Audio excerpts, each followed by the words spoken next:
Hello, everyone. Welcome in. Thank you so much for joining my co host Mary and I for another Spiritual Learning Thursday. Every Thursday, we go over a different topic.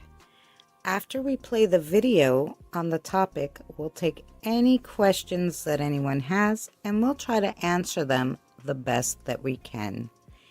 If you have any ideas on what you would like to learn about in the next upcoming videos, please leave a comment.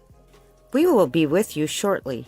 If you would be so kind as to take this time to give a like and share out the video, it would be greatly appreciated. Sit back, enjoy the show. Thank you so much again for coming.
I don't have to type anymore. And hi, Diane. Hi to Fancy, Kelly, Kathy, Diane. I hope you're all well. Anyone else who's in the bushes, thanks for being here. Um, I haven't heard from Mary today, so I don't know if she'll be joining us. I did make a video. We did something like this before, but I keep reading more and more information on it. So I thought it was one of those that we should revisit because I think it was like over a year ago that we've done um, talking about spirituality and basically why religious people hate spiritual people. and and it's just becoming more and more of a popular thing that they are very against people being spiritual and not religious. So I figured we'd go over that, especially with the times the way it is now, like in the world today. Our government says they're very religious, um and then all they do is spread hate, and they don't appreciate um all of God's creatures, the environment, everything. So you know I don't know if it's better to be religious, because a lot of religious people don't follow. They say they're religious, but they don't follow the simple rules of the Bible, basically. So, um, yeah, so we'll go over that today. I hope everybody's well. I hope everybody had a great um, week so far. We're coming up to the weekend. I do have a video to play for you guys, so that should be good. Um, just a little intro to what we'll be talking about, I guess.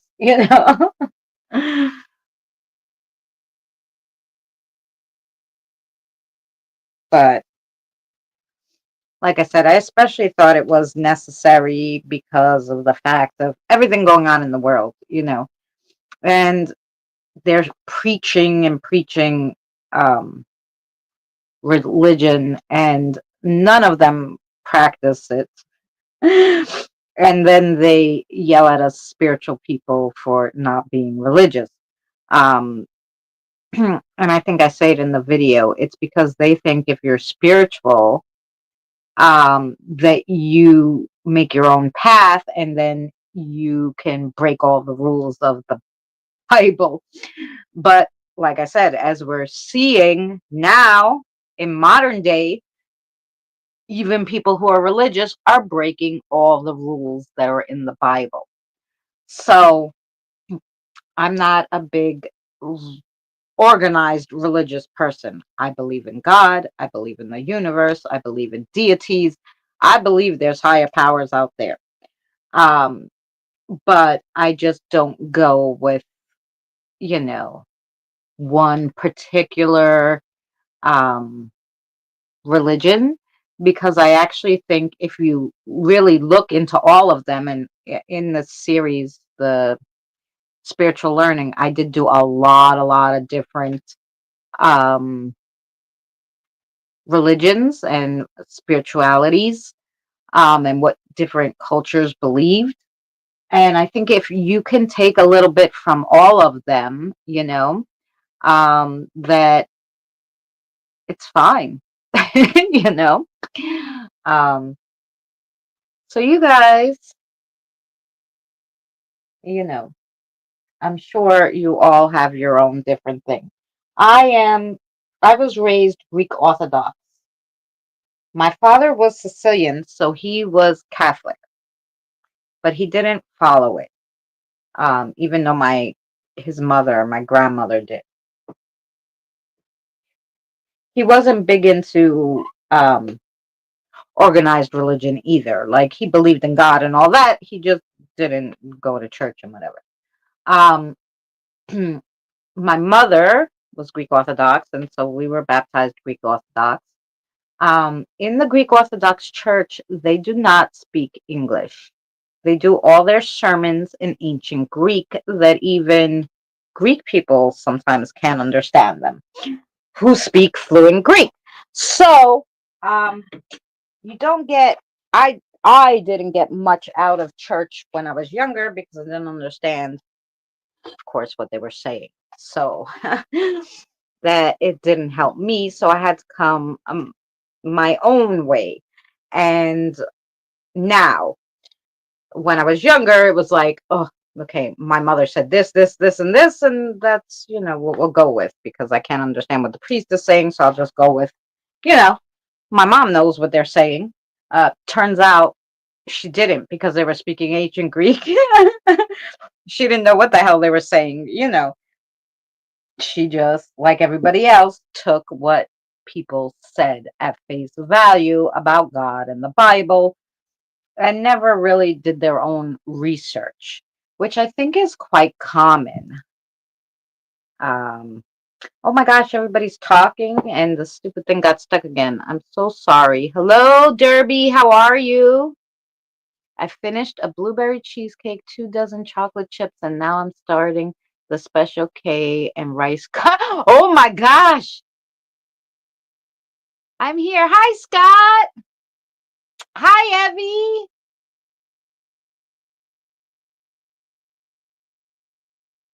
Thank you guys all for being here. I'm sorry. I was yapping and the thing stopped, so I figured you guys were just listening. Like I said, I don't know if Mary will join us. Hi. Um, but we're here. We're here. We'll talk about it.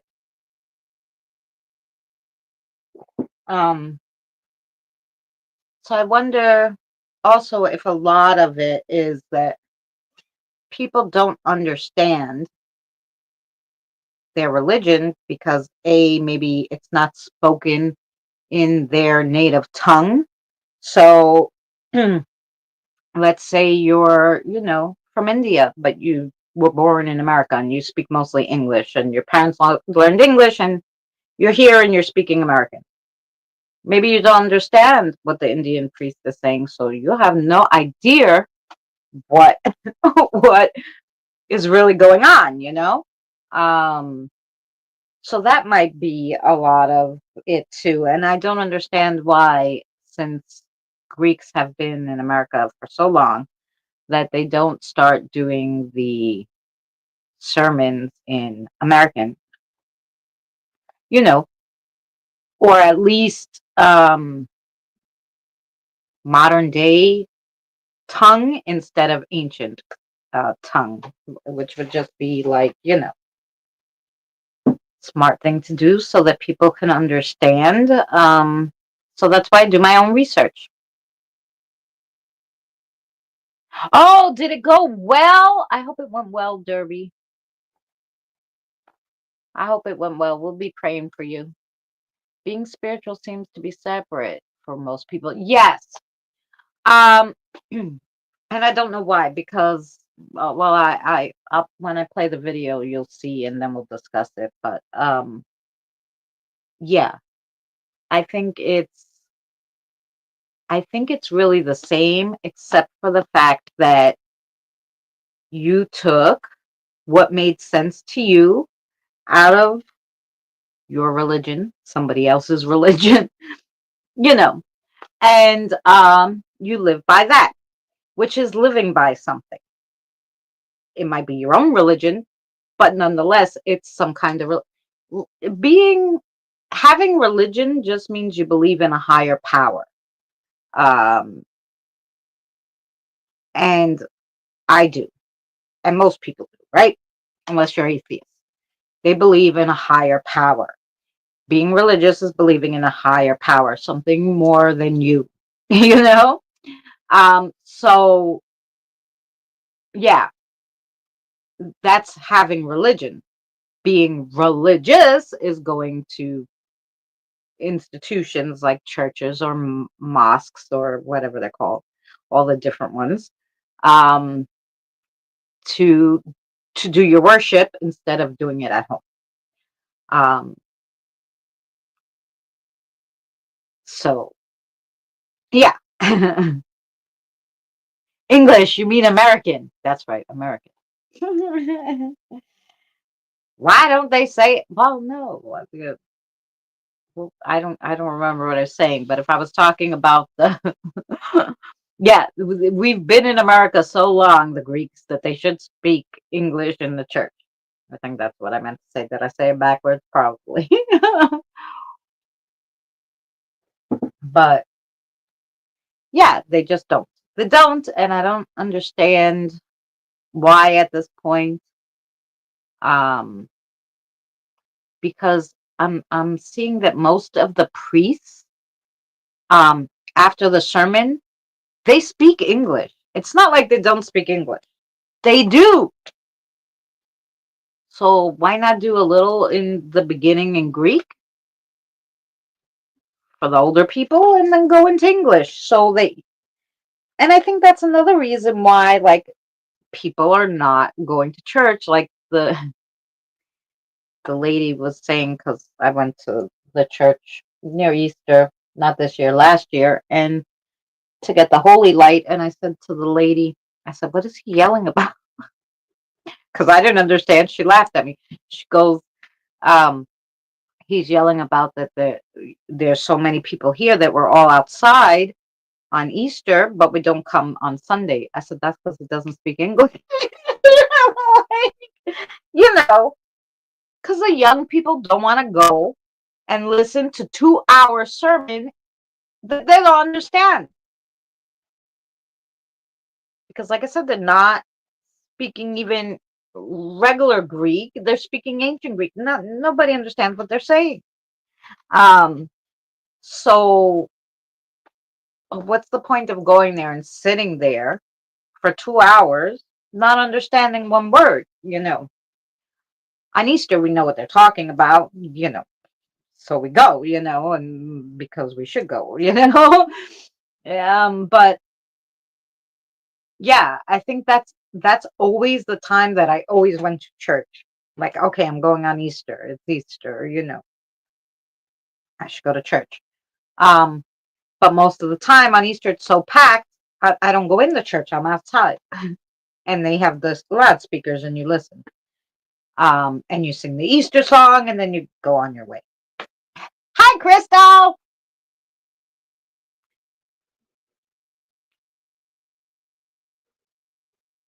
Sometimes tradition, yes. It's hard for the institution to change. Yes, but the world is changing. People are changing. Ideals are changing. So if you want people to come back to you, you have to change a little. It's just that. You can't expect people are going to do the same thing for millennia, because this is already 300 years. They've been speaking ancient Greek, 400, 500.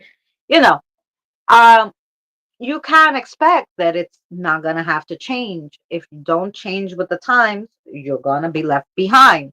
And that's, I think, a lot of what's going on uh, with the churches. Plus the fact that they're preaching the same old stuff. It's the same thing over and over again. How many times can you listen to the same sermon? My friend said to me one day, my daughter was really little, um, he said, let's go to the church, my church, because they speak English, you'll understand. You bring the baby. Oh, a church with the baby? Okay. She was good, thank God. I couldn't wait to get the heck out of there. So it was a Catholic church that was over here. For 45 minutes out of the hour and a half, all the priest talked about was giving money to the church. They passed the basket around like I don't know how many freaking times, 80 times. And I was just like, the fuck kind of thing is this? I said, no. Why? I understood what he was saying. I didn't like none of it. Why do I have to give money? I'm going to give, I always put a little something in the basket. Not 8 times. Not I'm going to become a member of the church. First of all, but I'm not even Catholic, but still, not that, because what are we doing? You know, I don't know. It was just so odd to me. You have this audience. You can tell them whatever you want, but for 45 minutes, you're going to talk about how they should give money to the church. Why are they coming to church? To hear how cheap they are. Times are tough. Even when my daughter was younger, for me, they were anyway. That was 25 years ago, 24. And I'll never forget it. I never stepped foot in that church again. Never. Because I was like, nope. I actually don't think I ever stepped a foot in a Catholic church again. Um, I go to the Greek churches because, like I said, I don't know if they're talking about money. I don't know if they're talking about socks getting lost in the laundry. I couldn't tell you because I don't understand. So, you know, that's that. I light my candles, I do my cross, I kiss the saints, and I'm out. You know, that that's mostly what I do because I don't know what they're saying. But yeah, so let's see if I can play the video for you guys because we've been on now a little bit. A little something in the basket, yeah, right? Who's No, you're not late. We're gonna watch the video now, Crystal. You're actually early. Um, early. I like to play the video when there's some people here. I remember hearing something similar. The priest was chastising all the people that don't come to church, but those people weren't even there. Yeah. Well, right, because if you're standing at the church, you're there, right? If you don't come to church, then you're not hearing that sermon. Anyway, something else, I guess. All right, let's go to style so I can make this bigger. Yay! Then I gotta turn yours around. Camera. And then we'll play the video. Okay. Alrighty, let me get the video set up here. No, I don't want Messenger. We're not talking to anybody. We're gonna we wanna play a YouTube video.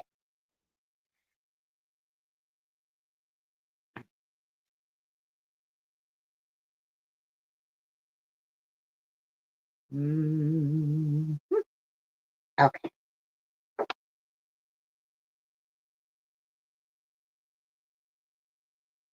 Fabulous. You know what, guys? While I have yous here, I'll make a quick cigarette so I can smoke it while we're watching the video and I won't disturb the video with the noise from the cigarette. Let's make a quick cigarette. Then we're going. My friend, I wanted to do a few things before the live stream, and my friend said she was gonna come over for an hour, 3:30 to 4:30. I said, okay, good. That gives me a half hour to start making my food, to eat, whatever, and then I still have, a half hour till the live stream. Well, she didn't leave until almost 5:30.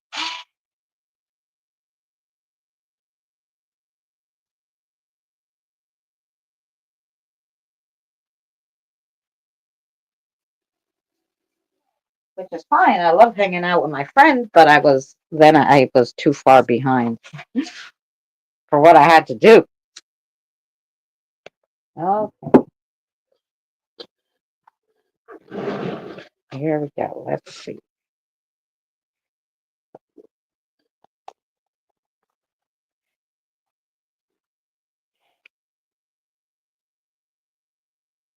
Um,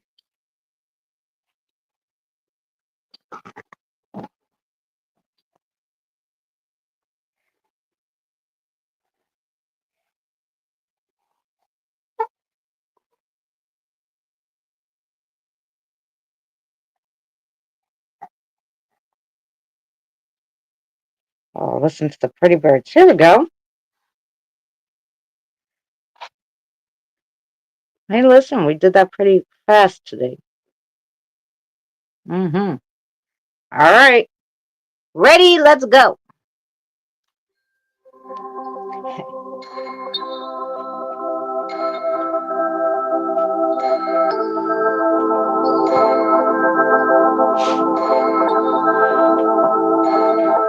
Hello and welcome to another Thursday. Let's talk about spirituality. Reasonable or radical? Let's find out. Radical is a loaded term. A positive definition of radical might be one who aspires to overcome one's own apathy and the materialistic malaise of the surrounding culture.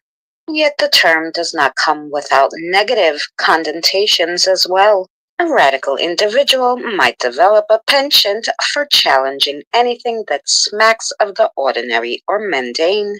Those who aspire to live as radicals are often open to change of possessing zeal without knowledge. And of course, the whole idea of being radical is increasingly politically tainted. For some reason, radicals are those who deconstruct cherished institutions, ideals, and windows.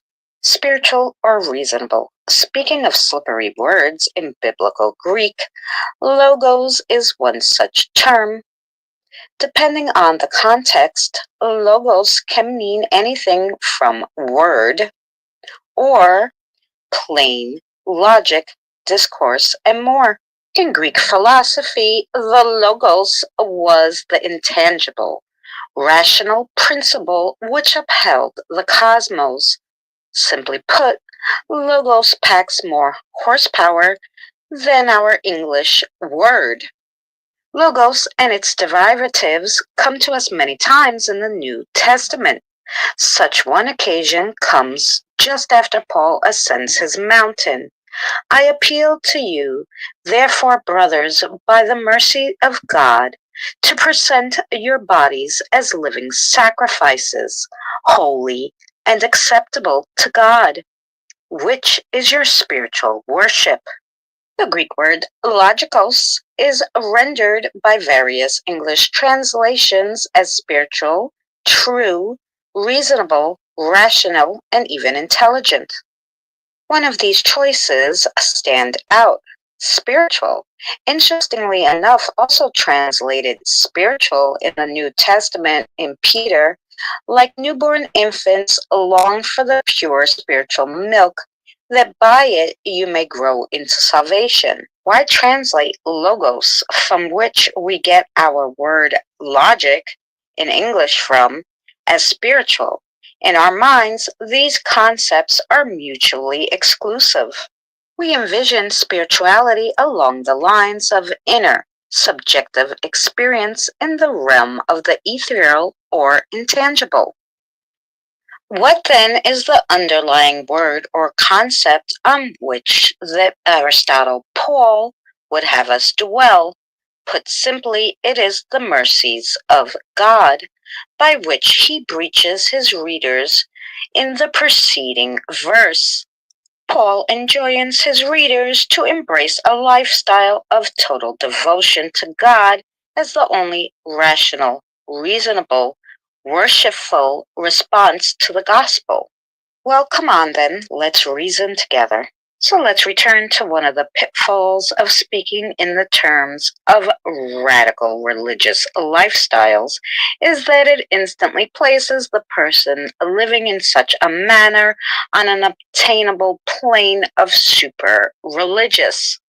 And if a radical religion meant calling down fire from the heavens, stopping lions' mouths, and raising the dead, that would be one thing.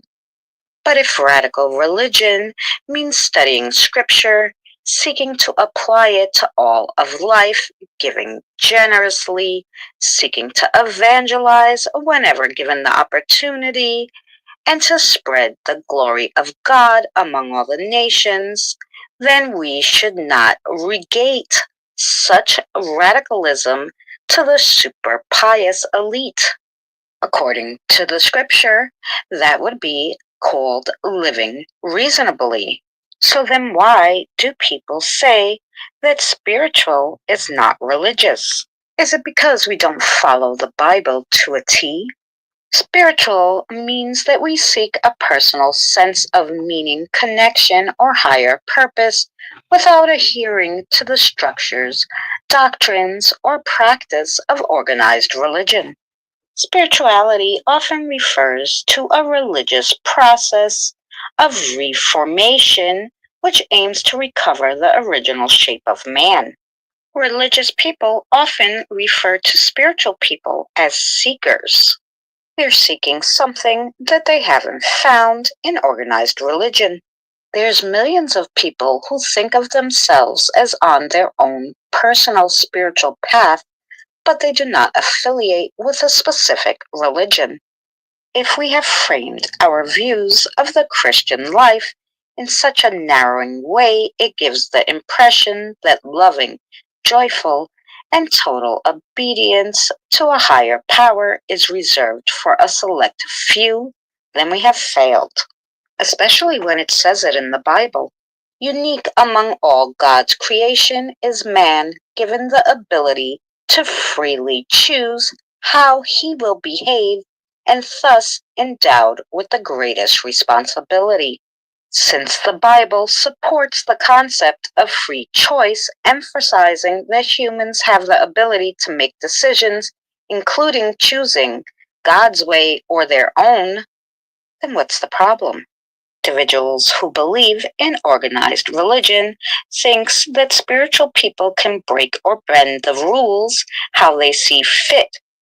Some religious texts and teaching, like those found in the Bible, suggest that God desires his followers to gather together for worship and show love through community. This text, however, doesn't say it has to be inside a traditional church setting. People who have alike beliefs can get together and worship anywhere they please. There's nothing in the scriptures that say that you can't pray with friends and family, in nature, or take mindfulness classes with your community. God's message emphasizes a profound and encompassing love, not just for those we like, but for all people, including enemies. This love is often described as unconditional, accepting, forgiving, and valuing everyone regardless of their actions or beliefs. So don't be frightened to think outside the box and find your own spiritual path. God is forgiving and he has unconditional love for you regardless of your beliefs. Loving others involves accepting them fully, forgiving them totally, and considering them valuable. Perfect love drives out fear, as fear is associated with punishment. Kindness is often represented in Scripture as a way to show compassion, forgiveness, and empathy towards others. Kindness is listed as one of those fruits of the Holy Spirit. Most spiritual practices emphasize the importance of kindness as a core virtue and a fundamental aspect of spiritual growth. Love everyone, be kind, and you can't go wrong. Thank you so much for joining us for another spiritual learning video. If you're not subscribed, consider subscribing and check out our spiritual learning playlist for more. We'll see you on the next one. Okay, let's turn you guys around. Turn myself around. That's what it's all about. Yay! Okay, wait. I'm all screwy here. Settings, camera. Turn the camera around. Go back to my circle. I like it. Okay, there we go. Okay. Yay! All righty. So now let me turn off the sound, and then I could actually see what you guys are going to say, because this thing I can only read one at a time. And I hate it. All right, here we go. Right. Well, that's what I'm saying. If you believe in a higher power and you're obedient to him or her or them, I don't know what kind of the difference is. We have religion. We may not be religious, but we have a religion because we believe in a higher power. I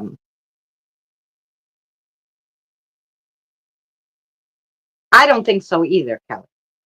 But because Diane, you know what? It's the more and more I've been reading, it comes up in my feed, and lately it's just been bombarded with religious people that are upset at spirituality, basically. And and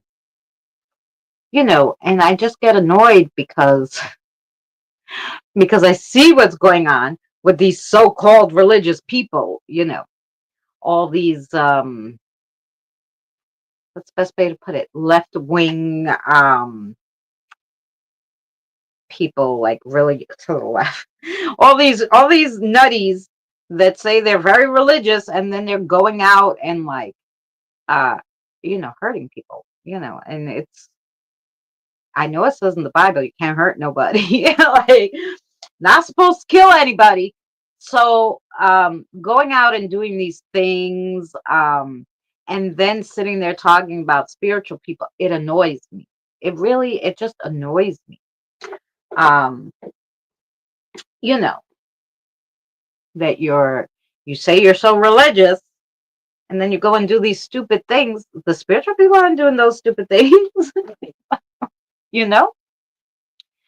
So that's prompted me today to get on this subject because, I, me, I take 4 nights out of my week to cross over spirits,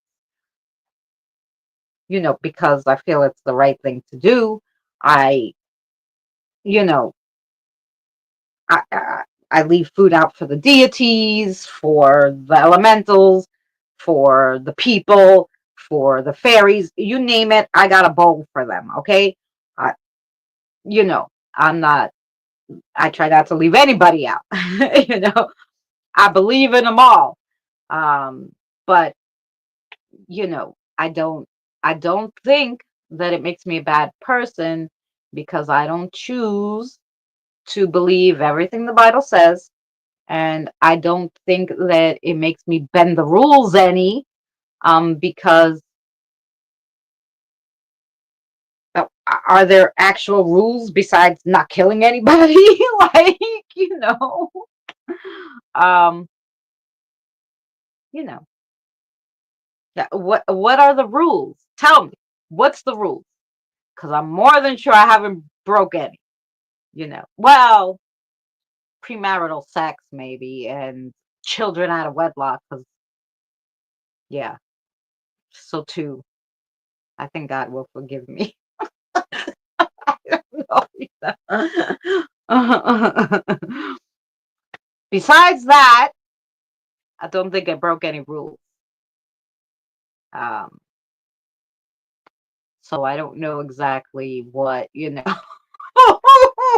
what rules we're going by here, but or what they think we're gonna break, but I think spiritual people are actually kinder and more realistic when it comes to things than somebody who's radically religious. Um, my spiritual is all I need in this world. That's right. Um,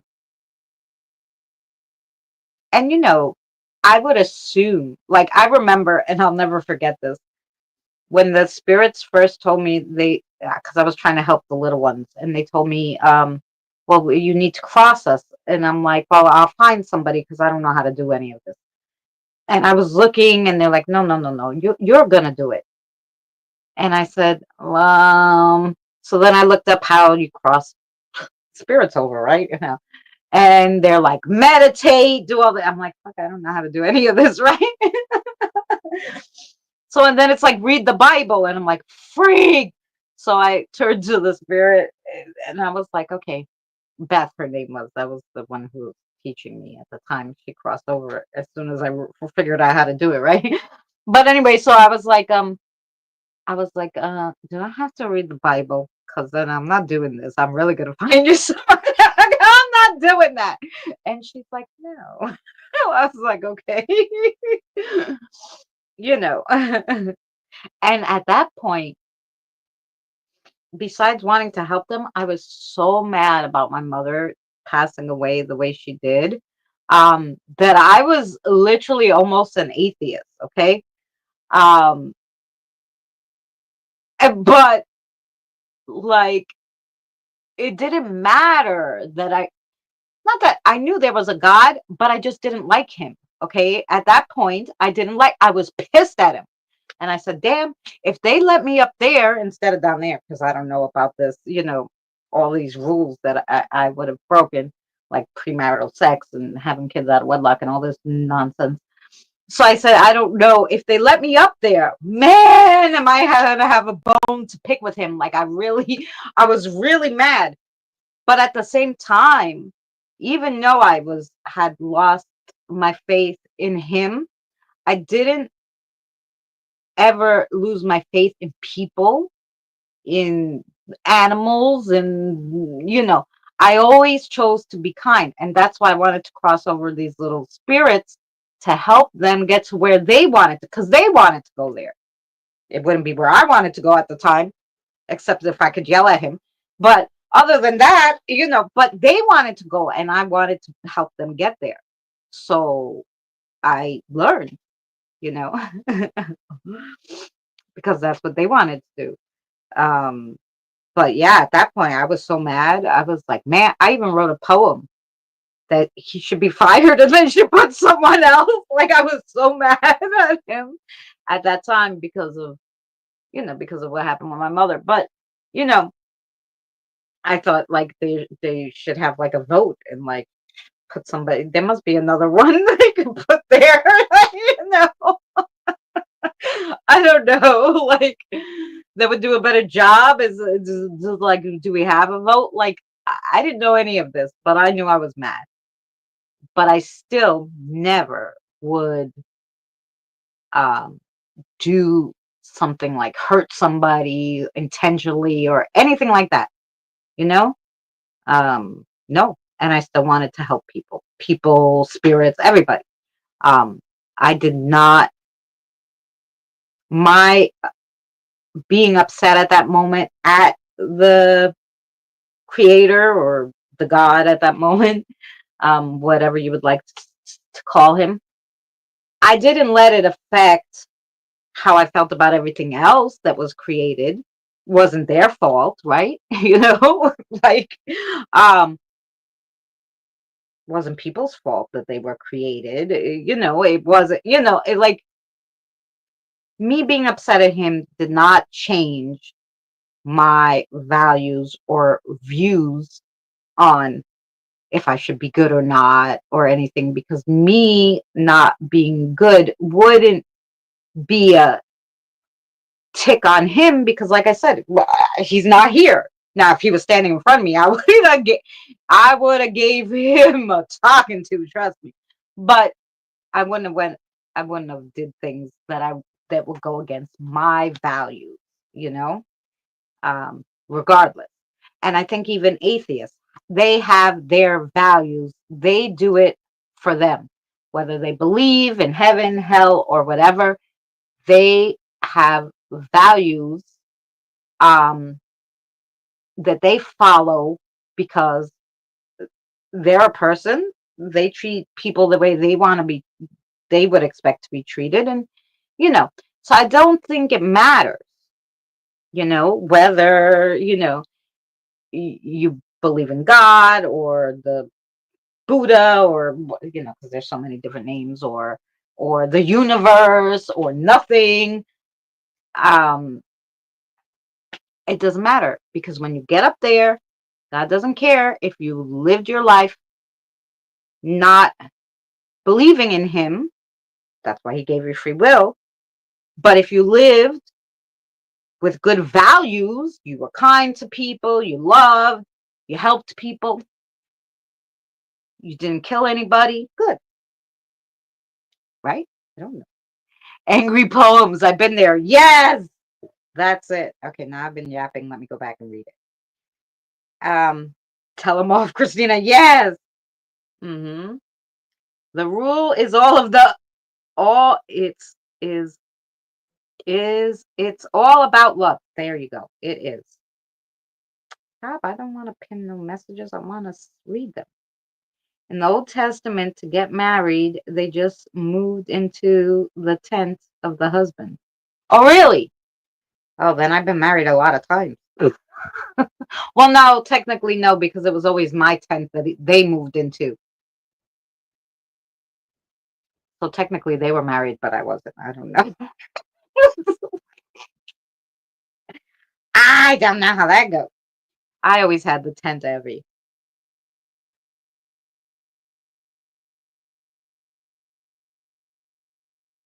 But sometimes we don't see that in dance Bible believers.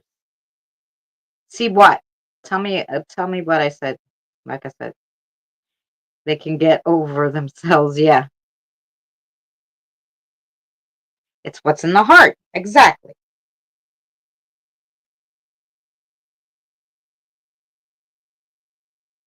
Will I be targeted? Well, it probably, because people don't understand.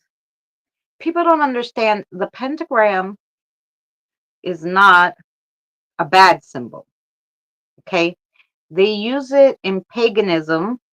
It's like a healing symbol that they use, like a talisman. Okay, it's not. My friend sees it and she's like, they're Satan worshippers. I go, no, they're probably pagans.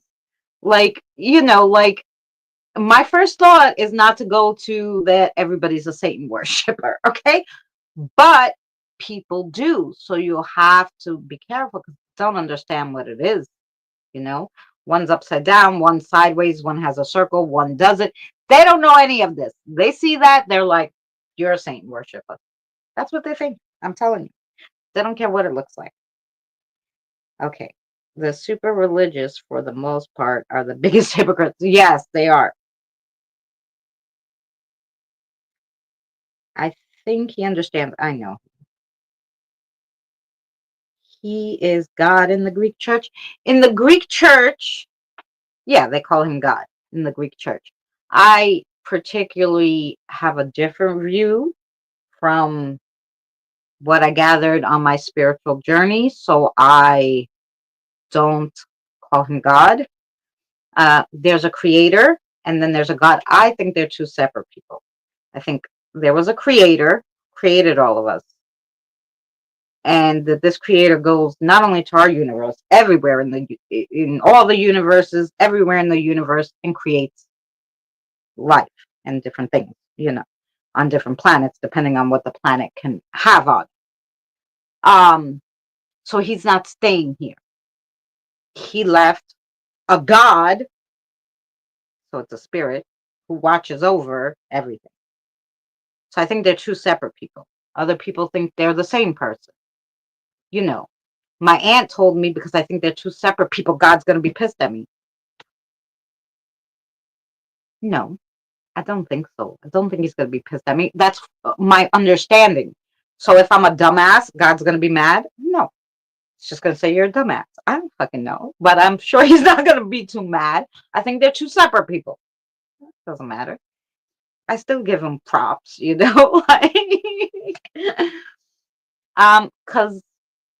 I just do.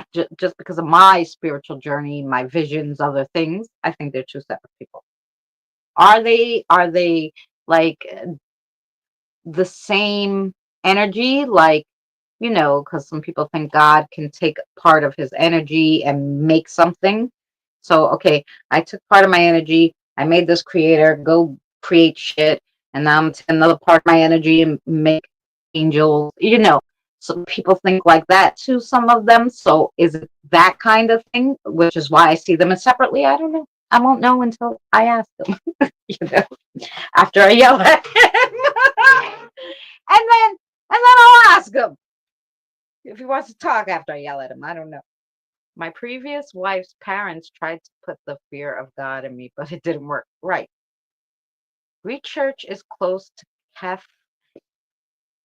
They are Christian. Greek Orthodox is Christian. So they're Christians, but it's a little different than Catholic. They're Christians, Greek Orthodox, but it's different than Catholic. So way back when, yeah. Oh, Kathy, much love to you. That's okay, sweetheart. Kisses and hugs to you. Ooh, there's a new sticker for you. Look at that, because you've been a member so long. It's a little ghosty lady. Good. I like. They're so small. I just wish they were bigger. Unfortunately, I wish I knew that. Right. Well, that's the whole thing. When you're young and this is the problem. They're teaching, and this gets me mad too. They know shit changed. They know, right? I mean, think about it. In the Bible, it says that if you're a woman with a woman or a man with a man, you're an abomination. It doesn't say it's a sin, it says it's an abomination. It's not supposed to be, it's an abomination, right? According to religious people, oh my God, it's an abomination, right? But then all the religious institutions, probably because it's big business, decided no, it's okay, let them get married. I don't understand them. Me, I don't care. I think anybody should be able to do whatever they want. That's me, because I'm not super religious. But if I'm super religious person and I'm going by what the Bible says, you can't pick and choose. If you're going to, right, believe the word of God is in that Bible, you have to believe every single word of it. Otherwise, you can't preach it. And if you can't follow it to a T, you can't preach it. Which is why I'm like, I don't know what this Greek priest does on his own time. Should he be preaching to me? I don't know. Maybe he cheated on his wife. I don't know. I don't know you know what I'm saying? How do I know he's any better than me to read it and understand what I want to understand? my meaning of it, you know. I remember somebody asked me once, like, 'cause when in the 80s, when I was younger, you know, everybody started coming out of the closet. That's when, little by little, it started going from there. Mostly the 90s was the time everybody just said, screw it. Um, but in the 80s, it was starting to happen. I didn't know about it because my mother never told me about it. So when a female asked me on a date, well, she asked me, she's like, hey, you want to come with me here? I was like, oh, yeah, great. Because I said yes to her, she thought I was interested. I thought we were going as friends. I was dumb. I didn't know. So when she asked me about, like, I was like, oh no. She's like, the place we're going is all women. I like women to talk to them. I don't want to do anything with them because, I wasn't into that, because I liked men. Well, you know. So, but really, if I knew then what I knew now, I probably jumped. I would, if I would have jumped on that bad wagon way back when, I probably would have been better off. But still, I didn't because that wasn't my thing, right? But I have remember this, so I didn't know. I didn't treat them any differently because I didn't know anything about it. Nobody told me anything about it. Nobody told me it was bad. No, nothing. I didn't know anything about it. So to me, um, I went out with gay guys, hung out, danced on the bar with them. They bought me drinks. I was a happy camper. I love the gay guys. I love the lesbian. I don't care. They were all people. We had a good old time. They were always fun. No, it wasn't until in my like mid 20s where, oh my God, it became a problem. And that was already in some point in the 90s, right? So I was like, no, I don't know. That's fine. Because I already hung out with them. I already knew them all. I knew them to be people. My friend Daniel, he's Danny. Uh, when we were at work, and at night he was Danielle, and he would dress up better than I would, right? But I remember somebody asked me one time, well, if you're religious, because at the time when I was younger, I thought I was religious. Um, because my mother told me we were, but anyway, um, if you're religious, how come you don't mind that? And I said, you know what? That's a good question. I'm gonna get back to you because I wanted to give them an answer that was more that than was just like they're people, you know. And when I actually thought about it, this is what I came up with then in my 20-year-old self, where I wasn't spiritual like I am now, right? I said to them, you know what? I believe in reincarnation and religious people believe in that, I'm assuming. I believe in reincarnation. They're like, yes, okay. I said, if you're reincarnated, you're not reincarnated as the same person. You can be reincarnated as a dog, as a cat, as a female, as a male, anything God wants you to be at that time that He needs you to be. And she's like, okay. I said, so what if your soulmate, right? This time around, what if your soulmate, both of you are female? And she said, what? I go, what happens if your soulmate, you've been with them since the beginning of time, and all of a sudden, boom, God sticks you both in the female body and you find each other? Who the hell says you can't be together? God already knows your soulmates. He put each of you in the female for a reason. Maybe to create this uproar. Maybe he changed his mind about the whole thing. I don't know. I'm not God. I said, but I'm pretty sure that everything happens for a reason. So God has this plan for a reason. And they're like, yes. So he could see who could go against him. I'm like, no, I'm more than sure not. Anyway, I said, it doesn't matter because he's going to forgive them because I said, they're not hurting anybody, So the whole thing is left up to speculation, right? Because if you believe God knows it all and he does everything for a reason, he did all this for a reason. This didn't just come about, people didn't make it up in their head. Okay? There were children being born who knew they weren't supposed to be a male or a female. They were trying to do things to themselves to get rid of their parts and all this craziness from 3 years old. Okay? You cannot tell me that at 3 years old, that child knows anything about God and going against God. And no, it was something that happened to them, and because it happened to them, it was God's intention. And that's all I can say. That's what I think it is. It's God's intention, you know? Um, so I believe you could be with whoever you want. I really don't believe you should change your body, from a male to a female, female to male, only because God put you in that body for a reason at the time. So you should probably just go with it this time around. And like I said, even if you're a male and you want to be with another male, there's plenty of males that want to be with males. It's not like you need to be a female.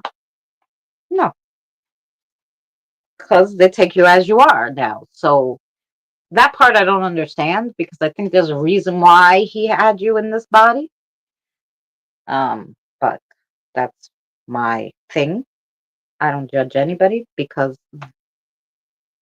I don't have to answer for them when I go up there. So it's okay. It's okay. It's okay. Unfortunately, okay. I agree with that. Let's play a game. Do something fun. Get Kelly in here so I can.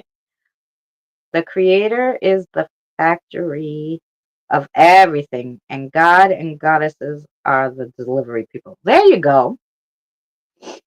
Yeah, that's a good way of looking at it, Scott. Yeah, so you see them as separate people too. I was just because I that's from what I understand, but I said no, I'd be wrong, but um, but I don't think God will be mad because, like I said, just because I believe they're two separate people does not mean I don't believe in him and I still don't follow the rules. No, I try like everybody else. Some people, let me turn it this way so we can read it. Stupid heart. Some, the same with people with trans. In everyday life, you are a woman, and in the light, you should be a man. Right, Evie. Right. Well, no, but that's what I'm saying. My friend Daniel, he identified with a woman. He didn't change his part. He did what he had to do during the work day, and then he would go and do whatever he wanted at night. Yeah, go. You putting on a dress is not going to bother God not one little damn bit. He doesn't care what you're wearing. A grape leaf, a dress, a tiara, a tie. He doesn't care. He does not care. None of that matters to him. Doesn't care what you wear. Wear whatever you want. But yeah, like I said, I don't know about the whole changing thing, because I think there's a reason why you're in the body you're in at this moment in time. I mean, I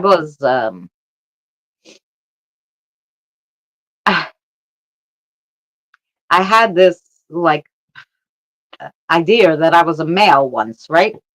And then funny enough, I asked an AI to show me my spirit. I didn't give them the AI a picture of me. It was one of those you could type in.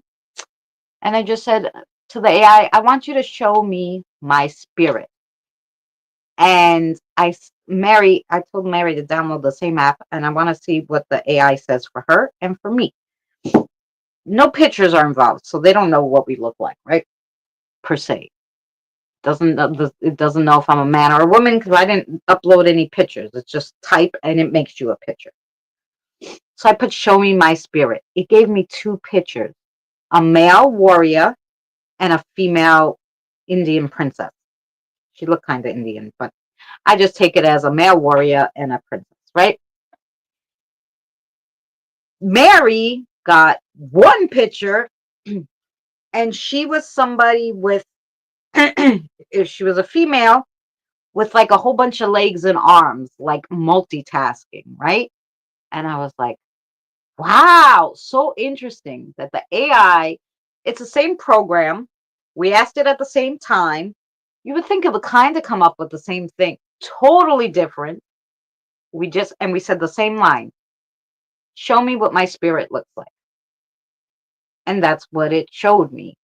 And even Danny said, yeah, I think you were, if you look on the timeline, I think you were a man at one point. I go, yeah, probably once only though.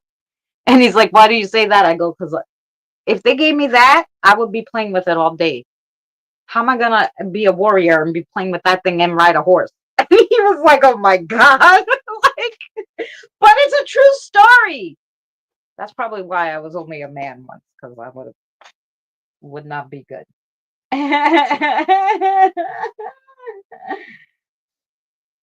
It would cost too much to change my body, like, so I will stick with this one. That's right.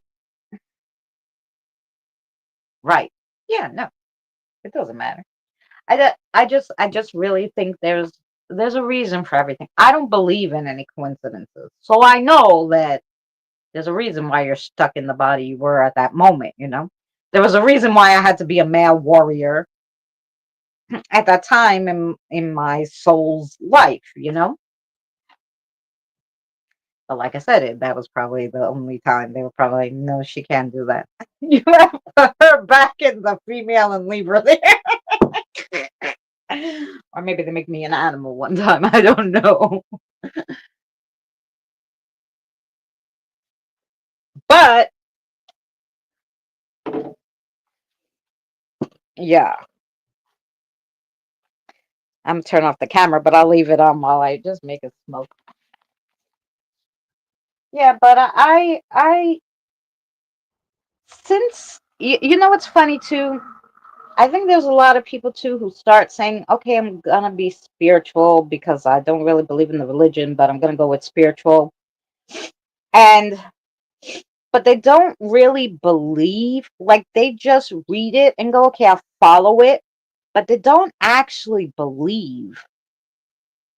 Do you find that like at first the spirits would tell me things and I was like, yeah, I could get behind that and I could get behind this. And then I had that vision and I was like, okay, that all makes sense. Um, but you're a little weary. But once I really started talking to them and everything, I totally am like, no, I'm all in. I believe it full heartedly. There's not a point where I go, no, I don't believe in spirits. I don't believe in Bigfoot. I don't believe there's 500 different creatures that we never came across, whether they're extinct or in a different realm, or if it was in the imagination, or if so many people saw it, or if so many people, I mean, in China, the dragon is revered, right? It wasn't just because someone made it up that it didn't never existed. It had to, because it's in their whole culture, you know. Um, so kind of like Bigfoot. So many people have seen it. It's impossible for them not to exist in some form, whether it be they're extinct and they're in spirit form and that's what people are seeing, because that's very possible, or they're in actual, they're actually here and just really well hidden, or they're in a different realm like the Fae folk, and it's close to ours, so it kind of gets, they can kind of come and go as they please, like the Fae folk.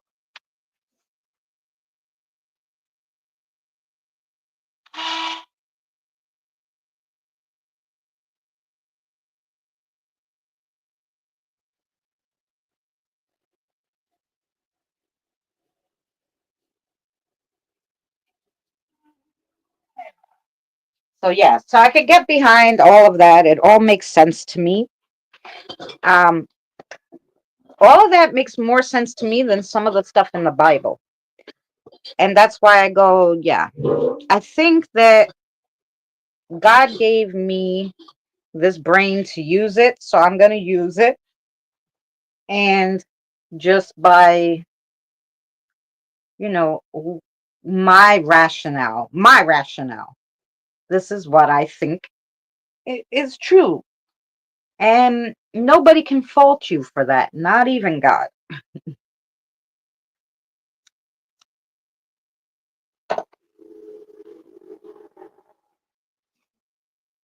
Right?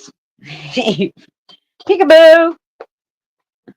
So yeah, I don't know what happened to Mary. Maybe she fell asleep. I don't know. Yeah, I sent her the link. Um, I saw her on really early today, so that I thought maybe, or I don't know if she's having storms or I don't know what's going. I saw her like on the game earlier today and then I didn't see her. And I had sent her the link at like an hour before something. I don't know. But she hadn't been active for about 3 hours at that point. So I was like, okay, we'll see if she wakes up.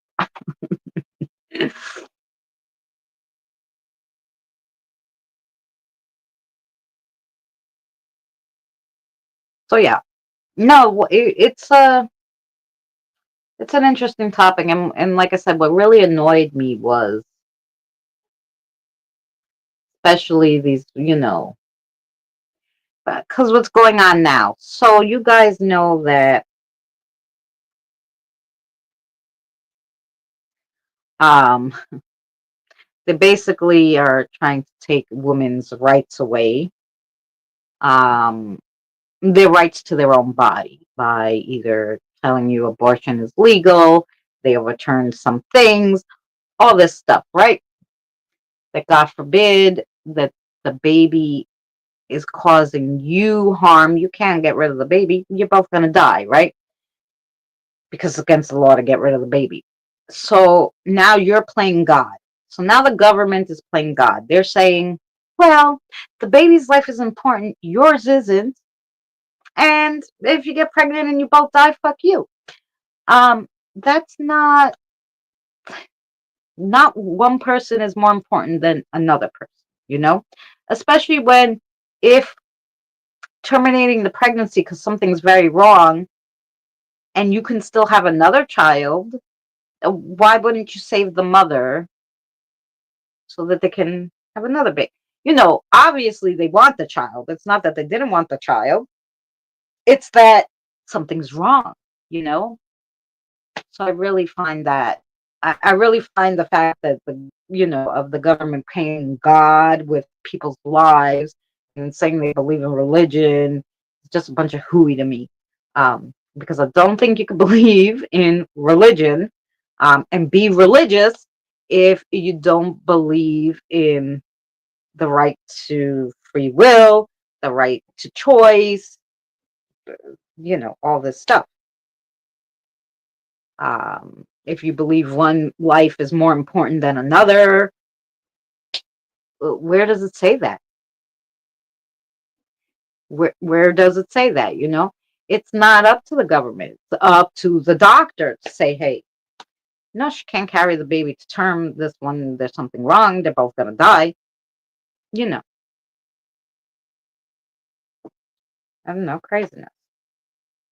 Like my daughter went into pre-sepsis and her lungs started failing and her liver and all this stuff.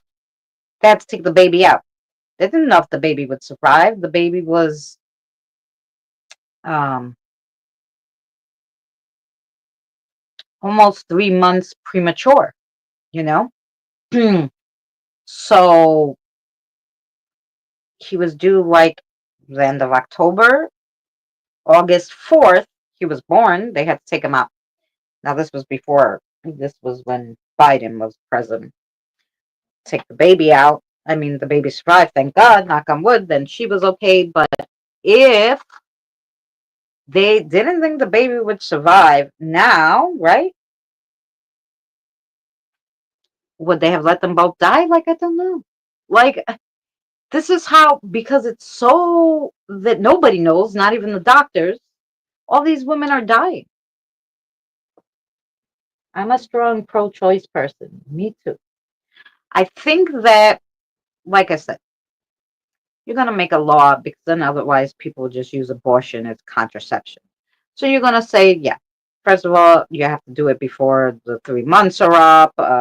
Because I know I got one because I had fell and they told me they didn't think it, you know, I don't know what they told me because I fell and I was early on in my pregnancy, maybe like 2 months.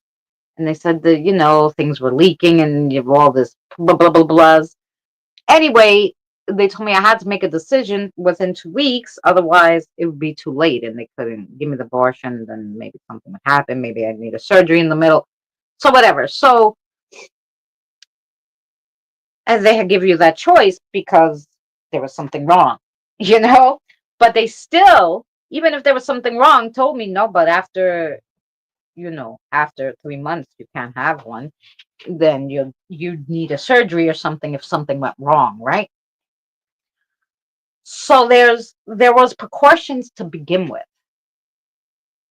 They were strong enough, I mean, to go, okay, no, because after 3 months, I don't know, it has a heartbeat, it has all this stuff, so you can't do it. Okay, that makes sense to me. What doesn't make sense to me is that, you're going to let the mother and the baby die anyway, because if the mother's dead, the baby can't live in there. You're going to let them both die because, nah, I can't do that. Why don't you say, no, okay, we're going to take the baby out, put it in a incubator and grow it in there and see if it works. So technically not an abortion, you know, but just taking it out of the mother, like, I don't know. It's so weird.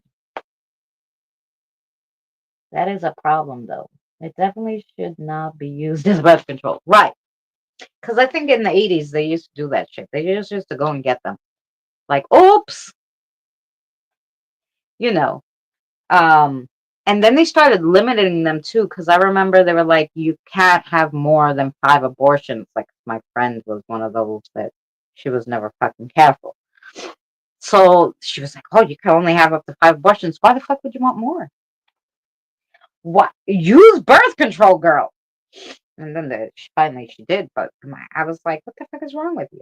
Who the hell wants to go through that every other month? Like, what? You got to go under anesthesia, this sticking. Who wants that? But so I think they even have a limit on how many you can have. So with all those precautions already in place, why so much more?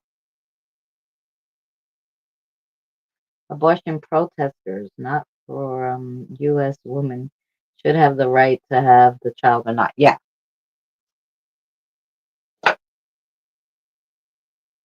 Listen to me. Like I said, there's a reason why we have free choice. We have all this stuff. God didn't create a government. It's supposed to be him, not whoever's in office at the moment. It's him. He said nothing about any of that in the Bible, okay? He said you have free will, which is the biggest choice. Now, will you be punished if you do some stupid shit? Yeah. But also, when they talked about, when I read that one part of the Bible, see, I read a few things in the Bible, how I did the video, right?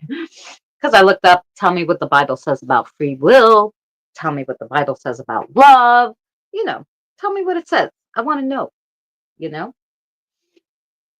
Um, so yeah, so it said all that. It said, like, if you love fully and completely and what there's, it takes away the fear, because fear is that you're going to be punished for something.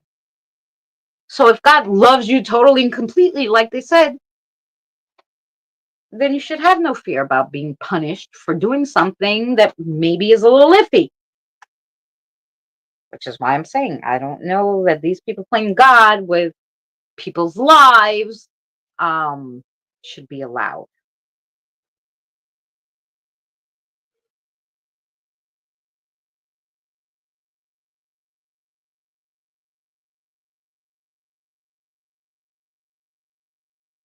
Right. Both sides are being nuts. A weeks as a cutoff is insane, but also 9 months. No, both. I think it was fine the way it was. Look, up to 3 months. They. That's how it was. I remember the lady told me clear as day. Listen to me. You have to decide within the next 2 weeks. I'm going to schedule you for this date. Be here if you want it, because otherwise we won't be able to do it. 3 months was the cutoff. That seems normal to me. You know you're pregnant if you have a normal cycle. If you know you had sex, you're gonna know before 3 months that you're pregnant, right? Or you're gonna oh my god, maybe something happened. You're gonna check because you know something in your head. I had sex this day. Write it down and then make sure. Um, it it didn't seem hard to me. That it seemed fine. That made sense to me. And it was like that unless there was a problem. If there was a problem, and like my daughter, when her life was in danger, they had to take the baby out early. Like I said, he survived. Thank God, everything's fine now. But you know, maybe it wouldn't have been fine. I don't know. But they didn't have a choice because she would have died if they didn't get the baby out of her. But not 6 weeks, right? No, 6 weeks. How are you gonna know? You cycles every 28 days. Like I said, you'd have to be like, and they can't even unless you go to the doctor. They can't tell you, the test can't tell you before a month. That's 4 weeks, and then you got to try to shove in your appointment within the next 2 weeks. No, how are you going to do that?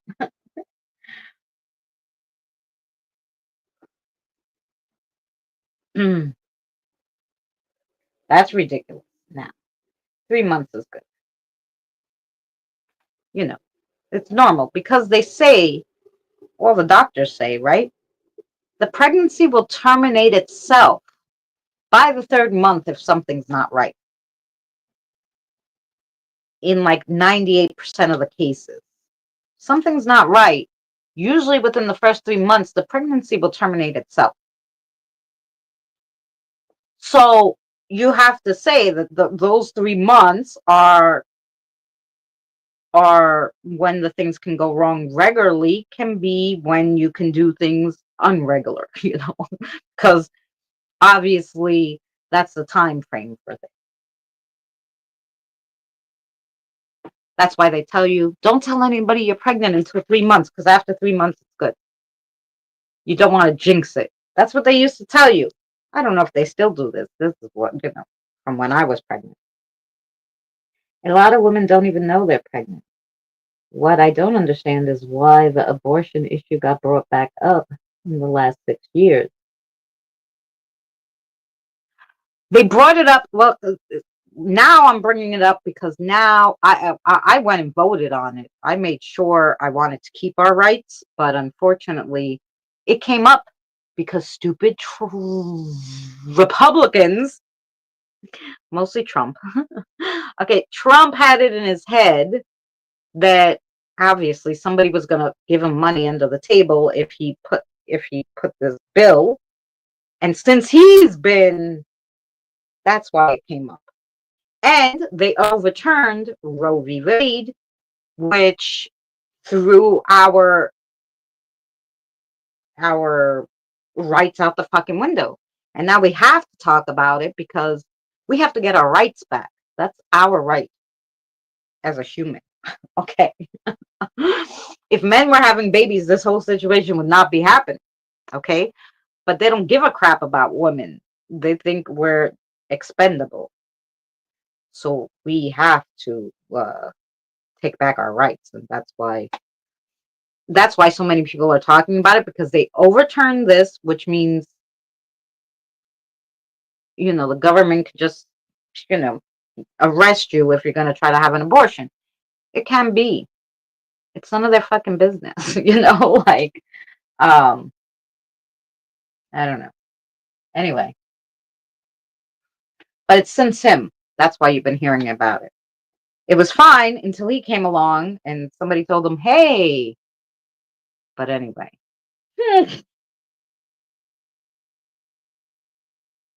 Hi, James. How are you? That's what I believe too, Kelly. And like I said, unfortunately, now we have to fight to get that right, what you just said, back. And so that they know that we're not going to let them take away our rights as women. Anyway, so these are part of the reasons, because we have rights as humans. We have rights, um, by the rules, even of the, um,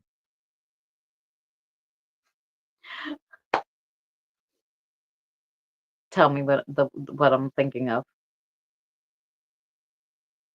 It's not the commandments. The Declaration of Independence. Jesus Christ. Thank you. I had to get. I'm like, it's the Ten Commandments. No, it's not the Ten Commandments. You have some rights, right? You know. That's why they made those. That's why everybody sat down to sign the Declaration of Independence, because they wanted it to stick. So you cannot. It's the rules of the land, right? You can't throw them out.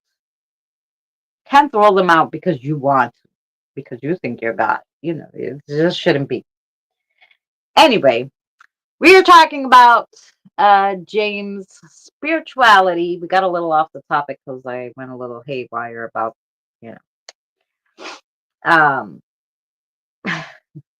about certain things. But anyway, we're talking about spirituality and religion, and why religious people felt that spiritual people, um, are not worthy.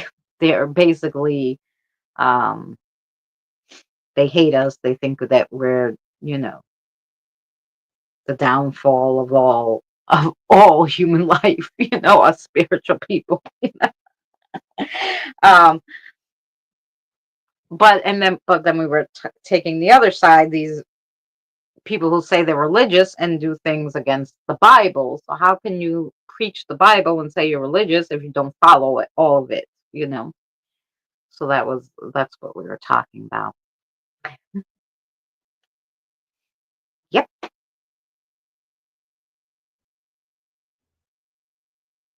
So,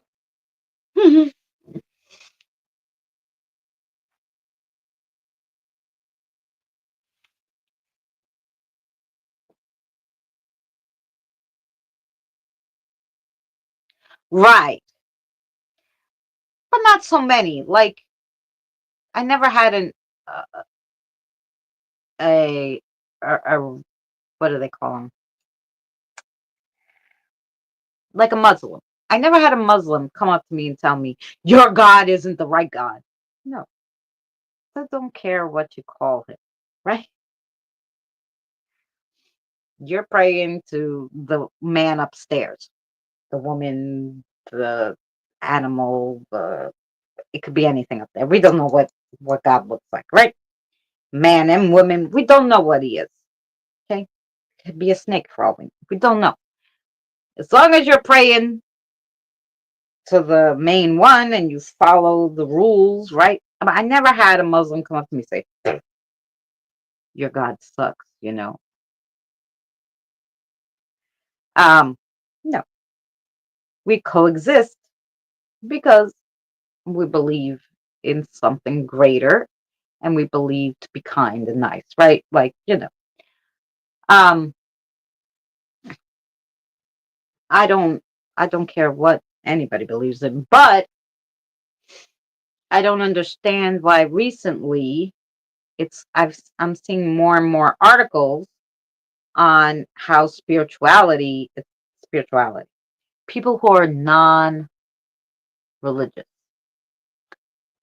and there's millions and millions of people, they say, who are on their own spiritual path or spiritual journey, who do not have associate with any religion. And so this is killing the churches.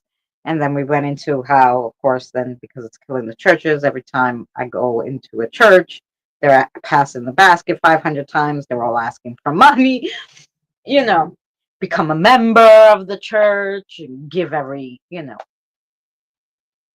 like like my grandmother, poor thing. She would always, good night, have a great day, go to your housework. And my grandmother, every year the envelope would come, she'd make a check and pay the membership fee of the church. When my grandmother became 92, she was around 92 when my aunt came, right? 91, 92. And my aunt, and the envelope came and she goes, oh, I got to write. And my aunt's like, what the fuck are you doing? You're not going to pay the church. And she goes, oh, yeah, you got to. My aunt goes, no. You pay the church memberships when you're going to have a lot of weddings, christenings, all that, so you don't have to pay separately. It saves you money, right? She goes, you don't have to pay it now because when you go to church, you put money in the basket, don't you? And my grandmother goes, oh, yeah, I have to put money in the basket. People are going to look at me. She goes, so put the money in the basket. Don't send them a check for 300 something. I don't know what they wanted. It probably went up to like 500 a year or something to be a member of the church. And my aunt was like, no, you're 90 fucking two. When you go, drop money in the fucking basket. That's it. Like, oh, pay $500 for what? What do you think? You're paying your way into heaven? She goes, you're not. God doesn't care about money. Like, but it was like a scare tactic that the church would use, and she every year would send them whatever they wanted. Now people are seeing through the bullshit. That's right. Yep. So that's why I think so many people are stepping away from it. But also, like I said, it's tainted because when I see these religious people doing all this horrible things, I go, "Hmm." If you look up all the most famous serial killers, they all went to church every Sunday. Very religious people. They were serial killers. So, I wonder, like, so God's gonna be mad at me for not having one religion, but believing in being kind and loving everybody and loving the spirits and loving Him and loving, you know, all the deities and all that. Or He's gonna love the serial killer because he went to church every Sunday. Well, why? you know, So that's what like. I don't know what they have against us because just because we don't follow every little thing, and I'm thinking that nobody does. Maybe just the Pope, but I don't even know if he follows every little thing. Are people allowed to get married there, same-sex marriages? I wonder. Does the Pope do same-sex marriages? Because then we know he just gave up on the Bible too. Because they're hypocrites. Exactly. They're hypocrites. So it annoys me. It annoys me. But anyway, if you were not yesterday there, well, he's dead, so I know, poor thing. But there'll be a new one, I'm sure. I forgot. I don't pay attention. Diane told us that the other day, that he had passed, and I was like, oh. But I think he was sick for a while because I think, that those talks and everything, I think they were all AI generated stuff. Not because of anything other than he was sick and he couldn't talk right then. I mean, he was, how old the frick old was he? 96? Probably as old as my grandmother, maybe older. So, yeah, I don't know. But, but if they're doing that, then they're hypocrites. Exactly. Exactly. So I don't know.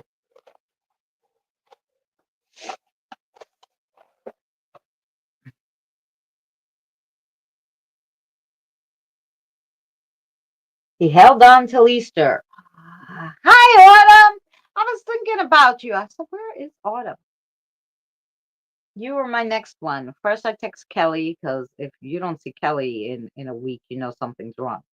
We give you a month sometimes. I have a list of all the people I go, no, I got to see where this one is. I got to see where that one is if I don't hear from this one. You haven't even played the game with us.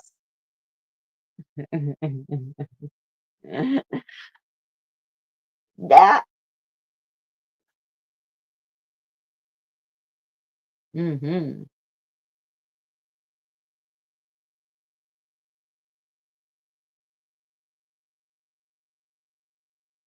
10% of your income. Holy shit. Well, my grandmother was 96. So what kind of income did she have? Rents, I guess, from the houses, but still. She had to pay the taxes on the house, the water, the heat. She didn't have no income. She was 96. I'm on the struggle bus. Oh, I'm sorry. Still not feeling well, huh?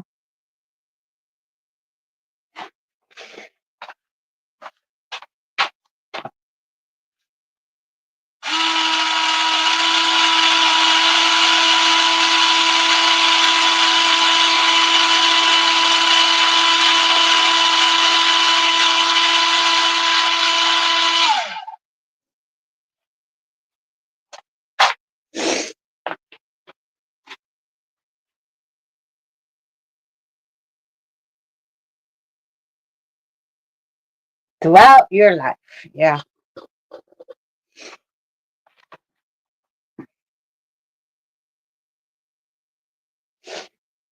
Mm-mm. Oh, yeah. So I didn't tell you whoever wasn't in my live stream at the end yesterday. My son. We'll get off the topic little. I guess it's still spiritual, but my son, when he was 10, started seeing spirit animals and stuff, and that's how I started all this to try to help him, right? So yesterday, my son he didn't go to work because he had a class. He had a early, because he's taking GED and working at the same time. The job pays for him to go take the GED. So usually he works from 2 in the afternoon till 10 at night. But yesterday, because he had a class, the class was 9 in the morning till 2, and then he was home around 3:30.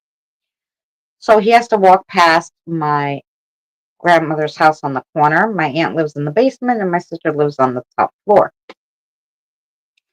So he was walking home, and he looks up and he sees who he thinks is my sister waving at him from the patio. Like she has a little patio on the second floor. So you would open the doors and you would walk out, and there's like enough room for like a tiny table and a chair, and then you would look over, right? So this person was behind the glass doors in the house waving to him. So he waved and he kept walking, and right in the yard, then when he got near the back, my sister and my aunt were sitting there. They were doing some gardening, and my son goes, "Hey, Steph, who's in your apartment?" And she goes, "Nobody." He goes, "Yeah, somebody just waved to me from the balcony inside the." And she's like, "Your mother's crazy is rubbing off on you." And when he came home and told me, Auntie said your mother's crazy is rubbing off on me and I should exercise him or something. I go, the fuck is she talking about? First of all, I don't think the crazy can rub off. Second of all, he could see them from when he was 10. I mean, maybe he doesn't see him that often now because he's busy and he knew what it was. So I think he kind of shut it off. But sometimes when you're not paying no never mind to your walls, things get in, right? So yeah, so she was like, yeah, and I was like, what does like she obviously brought home the ghost or did whatever. I haven't been in her apartment in a year, so it's not my ghost in there. It's not one of my ghosts in there. So I don't know what the hell a ghost in her apartment has to do with me and why she thinks I could rub off my crazy on my son.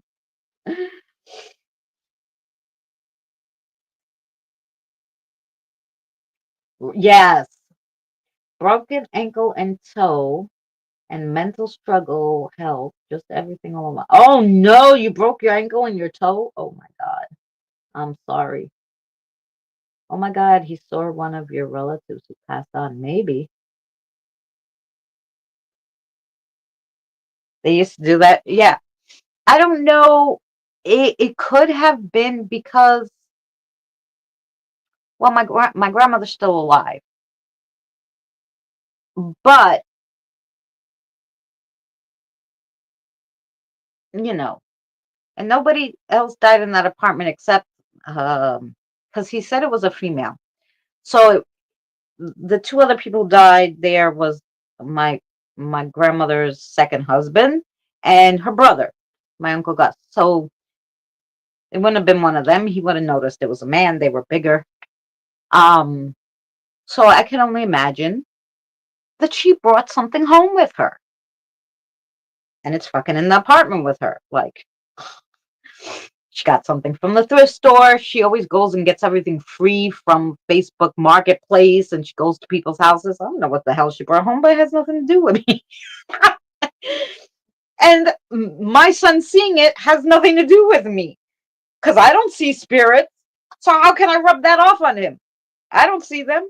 He sees them. I hear them, but I don't see them. So I don't know how, you know, I don't know how I could rub that off on him when I don't have that power. They are not right themselves talking like that about him. Right. Oh no, he has the gift. Yeah, because he's had it since he was 10. And he has that gift. When he was 10, I wasn't doing any of this stuff. It was his own crazy. If anything, his crazy rubbed off on me because that's why I started doing this. He started seeing animals that weren't there.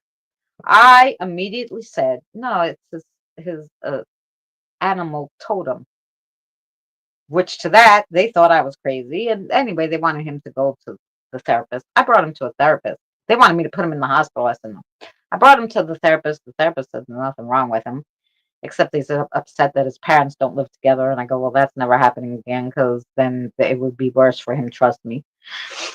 Sometimes things are worse. It's worse for kids to see you fighting all the time and trying to kill each other than if we don't live together. And he's like, and the therapist was like, well, that's true. I'm like, yeah, it is. you know. Um, but so they said nothing was wrong with him. So I said to him, it's your animal spirit. It's spirits. Let's go. And he's like, where are we going? I said, I'm going to give you a camera. I'm going to get a camera. We're going to go over there. I brought him to the most haunted place in Long Island that I could find at the time, right? I said, we're going to go over there and I'm going to show you the ghosts. And he really thought ghosts didn't exist. He didn't know what he was seeing. He actually thought the school had convinced him that he was crazy, basically. And so he really, at that point, thought he was crazy and he was different. And he's 10 and he doesn't understand. I'm like, I'm telling you, it's ghosts. And all I was doing was praying to God that there would be a ghost in the most haunted place in Long Island so that he could see it, right? I didn't know how it worked, okay? So We go to this place. I have a camera. He has a camera. On his camera, and I caught disembodied voices. I heard disembodied voices with my ears for the first time. I heard people talking. Things were being thrown at us. All sorts of shit. Growling. Drums. Like it sounded like an Indians were doing a ritual with the drums. Like there was so much stuff going on. But on his camera, he caught a little spirit with antlers walking. When I showed him that film, he was like, "Oh, so it's just ghosts." And I'm like, "I told you that. You know, you have the power to talk and see animal spirits, right?" So he goes, "Oh, okay." And he never talked about it again. Like he was like, "Fine, whatever. It's whatever. Okay, now I know what it is. I don't have to worry. That's a normal thing. There's ghosts, no problem.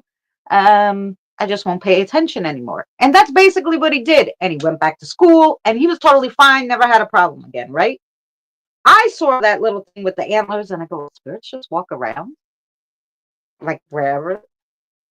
Does this happen? Why were they all talking? Like I decided I was going all in to figure out what the hell was going on. you know? I knew there were spirits and everything. I just didn't think they walked around. I didn't know the scope of it. And until that day where I actually started, because I really didn't think we were going to catch anything, I guess. But they did it, I think, for him to be able to go back to school, to not think he was crazy. They let him catch that on his camera because I didn't catch it on mine. Even at the one point I turned off my camera, the best catches from that place was on his camera. And he couldn't film for shit. He was 10. But we sat down and he put the camera on his lap and he left it filming. Okay. I had turned it off. We were taking a little break. I had turned off my camera so we could save the batteries and all this shit, the film. So we're sitting there talking. Rocks are being thrown all around us. There's a disembodied voice that says, "God, why me?" Like so clear on this camera that's sitting on his fucking lap. And I was like, oh my God. So that prompted me to go, well, what's going on? Did they do that just for him? Was it just a one-off thing? And then I started going out and I started investigating. I started going to cemeteries. I was like, "Hey, can I see you on my camera?" I started using spirit boxes. I went to one cemetery. I said, "Hey, can I see you on my camera?" The lady was like 6 feet down. I was like, "Oh." And just like doing all this stuff. And that's how I really got into this, because I was like, oh my gosh, like, why are they all here? Is this what happens after you die? Do we just hang out here and some people could see you and some can't? Like, what goes on? I wanted to know. Um, I just wanted to know what was going on. It is a shame though, because later in life it will resurface and he needs to be prepared for it. Well, I still would take him out sometimes. So like, not this year, last year, yeah, when Danny came, we took him to PA, and we took him to Stranger Things. Was based off of this Camp Hero place that had this military installation on it, where they used to do private, secret, crazy things there. So we went there to this military place that the Stranger Things was made after. So we went there and we were walking, and all of a sudden I caught out of this, I thought I saw like a shadow. My son's like, "Holy shit, did you see?" He goes, "The military guy with the hat." And I was like, "You saw it?" I said, "I saw some like it just looked like a black shadow. He's like, no, he had a hat. He had his military gear on. It was from this year, I think. And I was like, he's like, wow, I haven't seen one in a long time. Like, so he's okay with seeing them once in a while because now he knows what they are. And he knows, I guess, the sometimes the difference, but sometimes it looks regular. Like, I mean, it was far away and it was from behind glass because, like I said, that person waved to him from behind the glass. So, he wasn't really paying no, never mind. He just waved back and kept going. But, it seems to be like he's okay. And things happened to him. Like he was at work the other day and he cleaned the bathroom.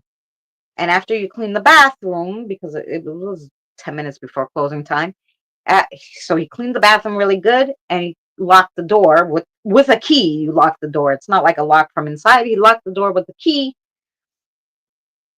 and he's mopping outside of the bathroom. And all of a sudden he hears like a click and he looks around and then he looks over and the door is open. And he's like, what the fuck? He's like, he's the only one there with the key. And he's like, what the fuck is going on? So now he has to step on what he just mopped, lock the door again. He's mopping. It's like, what the fuck? you know? So things still happen to him. He brings a lot home with him still. Like, he was at work the other day and he comes in and I was about to do a crossover. So I had everything out and probably all these spirits around me. And he comes in and right behind him, a guy comes in. I don't see the guy, but I hear him. And the guy said, oh, here's where the party's at. And I'm like, what? What party? And Jonathan's like, how'd you know I had a party at work? I go, no, I'm not talking to you. I'm talking to the guy behind you. He's like, what the f-? you know? I'm like, the guy said this is where the party's at. I go, he must have followed you home. He goes, from where? Is he that guy at work? And I said, where are you from? He goes, no, the train station. I go, oh, the train station. He goes, oh. And he goes in his room and I do the crossover, whatever. But yeah, so he has things follow him, because his spirit guide know I do crossovers. So like sometimes they'll say, oh, Jonathan, and I'm like, oh, yeah. His spirit guides were probably like, oh, come. The mother does crossovers. Come with us. That's probably what happened. But yeah, he did say a little while ago that he would like to try to connect with his spirit guides, especially the animal guide. He has a fox as an animal guide. Um, so I said, but he's not good with the pendulum, so I want to give him spirit rods. So I have to get him a pair of spirit rods. And maybe he could work with the spirit rods, but then I got to clean them and teach him all that. And my son's lazy, so he might forget. But, we're going to have to work something out with his spirit guides. But anyway. Yeah. Yeah, has a strong connection to the spirit realm. Eventually, you need to teach him to cross people over and connect with people with their loved ones. Yes. Well, that's what I was thinking too. I'm like, damn, when I die, which could be any day now, who the fuck is going to cross over 500 spirits? 500 spirits 4 times a week. That's 2,000 spirits a week, Who's going to cross all these people? What about the angels that drop off these people? Like, who's going to do this? So I'm going to have to teach him. Just in case, I drop dead tomorrow. Somebody got to be able to do this shit.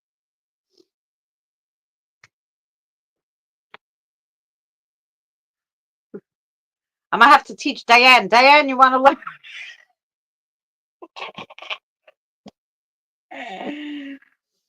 Diane's like, no, back out of here.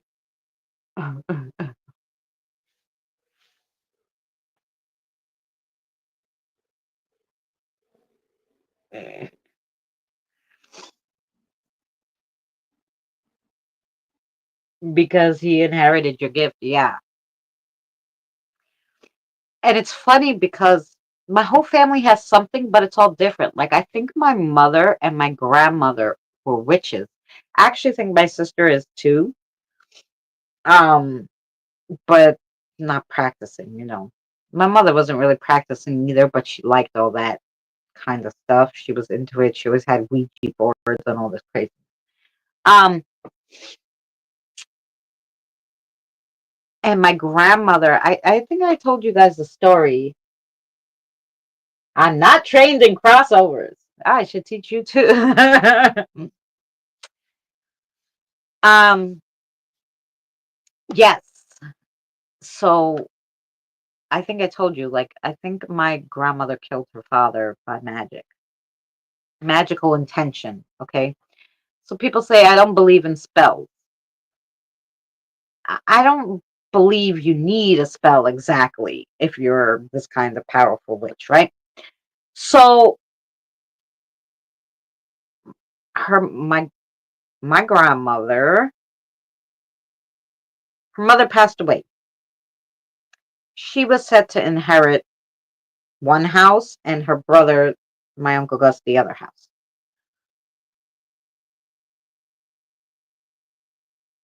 Her father was alone. My mother and because my grandmother, when she got her new husband, kicked out my mother and my aunt, they lived with the grandfather. So they, my mother got married, then my aunt got married, and my grandfather was alone. So my grandfather goes, "Oh, so and so has this woman that they want me to meet, and I'm gonna meet her, and if I like her, I'm gonna marry her." And my grandmother's like, "What the fuck? You can't marry her." And he's like, "Why?" And she goes, "Why do you need to get married? I'll help you." My grandmother goes, and he goes, "No, you have your own husband to take care of.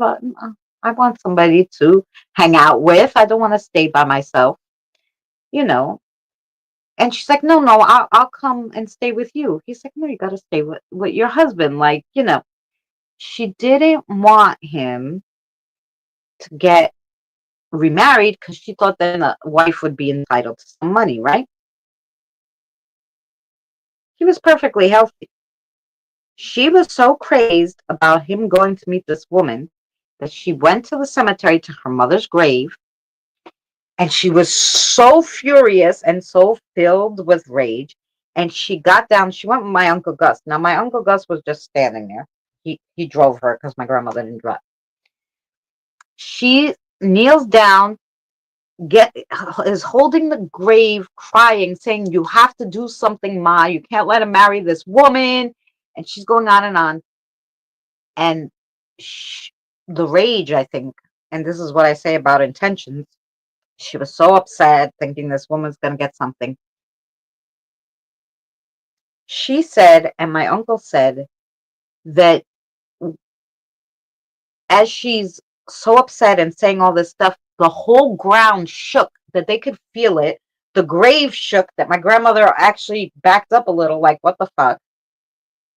And then my Uncle Gus is like, "Okay, that's enough. Let's go." Takes her home. 3 days later, my grandfather was dead. He went out. He had breakfast like normal, got the newspaper, came, sat on the couch to read his newspaper, got bored. He goes, "I'm going to take a nap." Because my mother lived lived upstairs, so my mother would come down to check on him, whatever. And she had just married my father, and so my mother went down to check on him. Said he was taking a nap. She came down 3 hours later because she's like, "Oh, he didn't come up yet." See, and he was dead.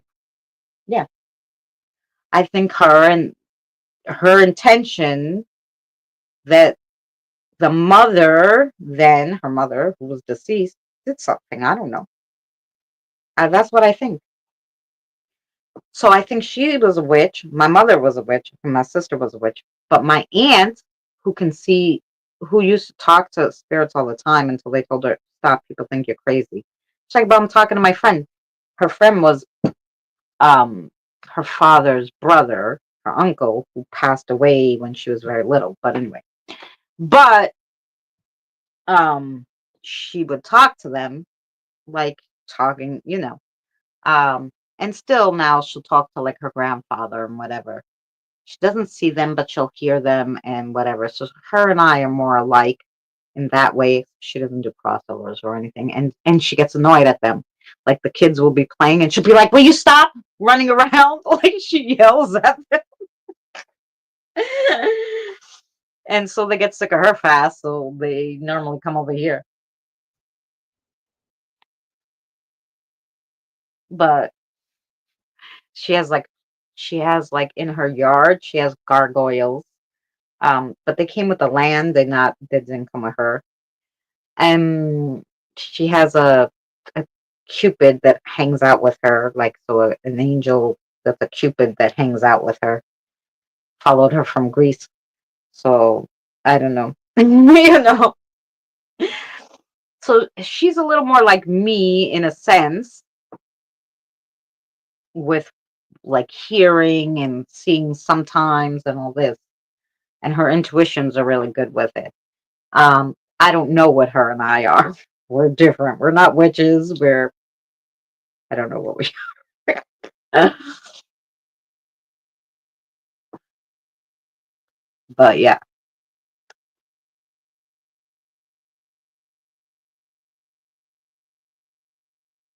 connect. Yeah.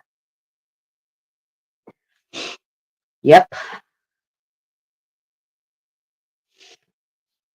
No, everybody does it differently, but like you can only teach the way you know, right? So when I teach you, it's like giving you part of my energy to do it. Kind of, let's say, like people consider me, I guess the spirits or whatever, a gatekeeper. So gates have keys, you know? So I'm a gatekeeper. So I hold the key to the gate, right? And I can give you a part of my key to help you do it. It's kind of like that. But you'd have to do it my way because that's the only way I know. That's how my key works, you know, if that makes sense. So I taught a few people, like I taught Drew my way, and Tina. So they do it, if they have to do it, they do it the way I taught them because I gave them the key to do it that way. You know? Now, can they tweak it and add things and whatever prayers and do all this other stuff? Yeah, I gave them the main thing. This is how you do it. Anything extra, anything you want to add, you can. You know, that makes you feel comfortable. I even added lighting candles. At first, I didn't use to light the candle. Now I realize it gives them more energy to talk to me, so I light the candle beforehand. But before I didn't do that because I couldn't hear them like I can now. So now to give us me to hear them and them energy, I know you're talking to people. Do you see I'm on there talking about people talking to me? This one has been talking to me for an hour. He's making my ear twist.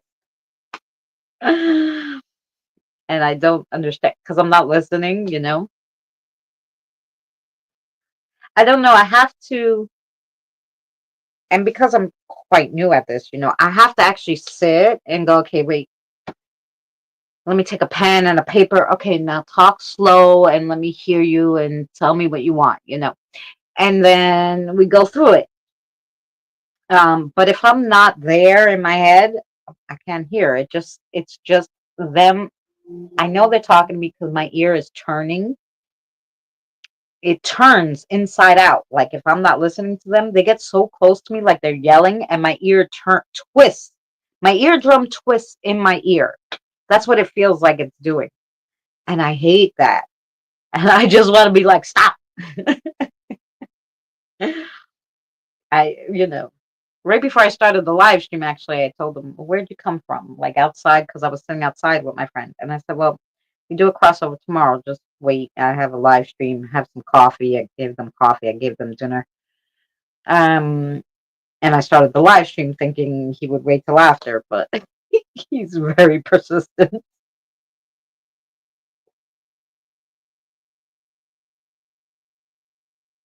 Plus, I have a lot I'm dealing with. Right. Well, that's true too. You know, you have to have. Even me sometimes, if I'm really like exhausted, and I do it 4 times a week, but I'll change the day. If I'm really exhausted, I'll be like, guys, I cannot. If I have a super, like if I have a migraine or something, I'm like, I can't tomorrow, and we'll do it the next day because, the energy drain. So you have to be 100%. Like Mary knows how to do crossovers. She can't right now. She has not enough energy for herself to heal, never mind to do crossovers. So, um, you kind of have to all be there. You have to have energy to do it. You have to, that's why I have so much coffee beforehand. Make sure I stay awake. Because sometimes once they start really talking to me and I'm really concentrating, I'll be like 10 minutes into talking to them before the live stream and I start dozing off. And I'm like, I mean, before the live stream, before the crossover, and I'll start like dozing. I'm like, what the frick is going on? I just had 3 coffees.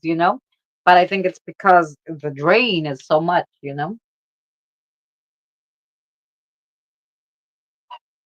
for a few days now. Yeah. Well, you've had a lot of doctor's appointments too, and those are all stressful. So stress can really just take all the energy out of you. That for sure, for sure. So,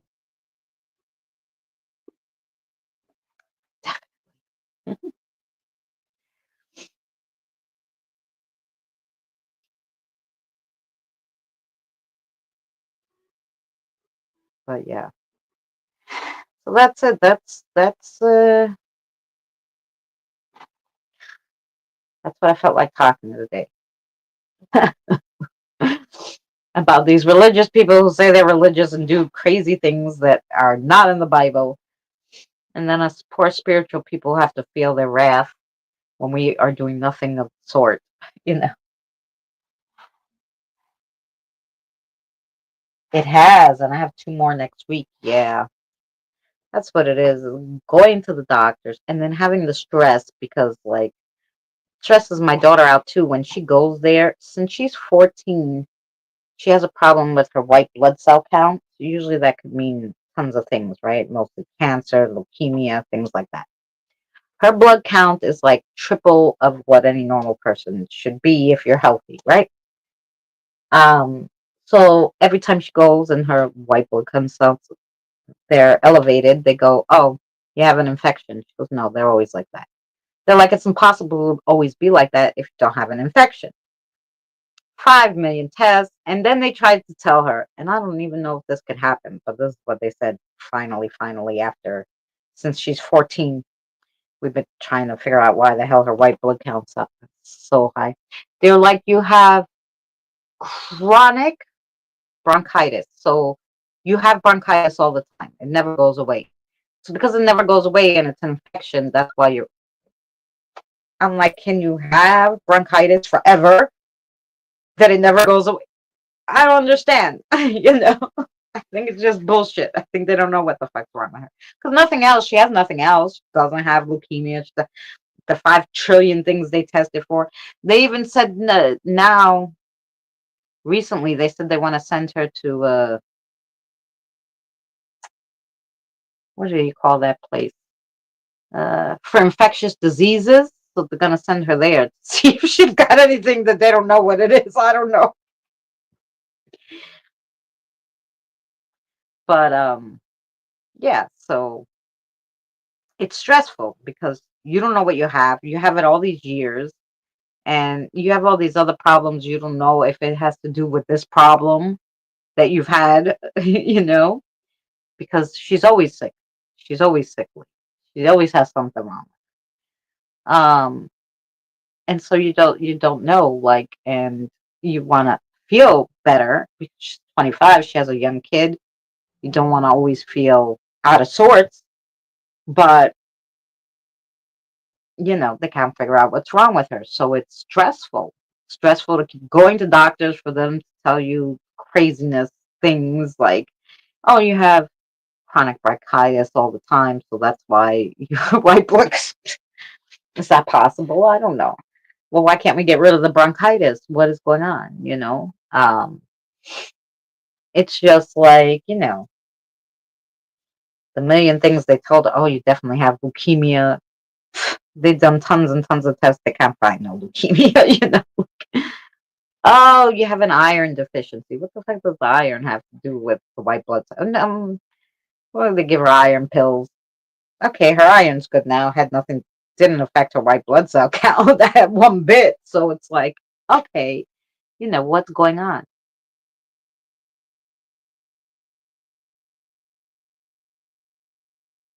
Oh, your back is shot. I know. I did the dishes, like not a lot of dishes either. I did a few dishes from dinner, and my back was killing me too. I was like, I stood over the sink a little bit. Tomorrow, I want to try because I actually got. Oh, guys, if you could do me a favor, I would greatly appreciate it. I did Sunday's video, Sunday that just passed, and like very few people watched it.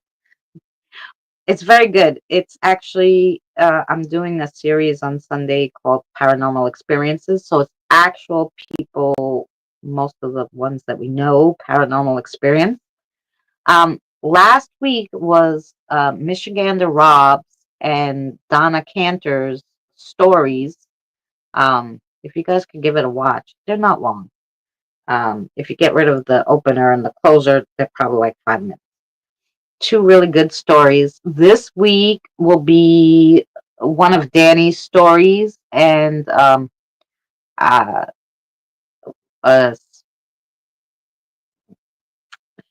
she she told her story to a podcast. Julia, I only know her from the tubes and different things, but she told a great story, and I put her story in.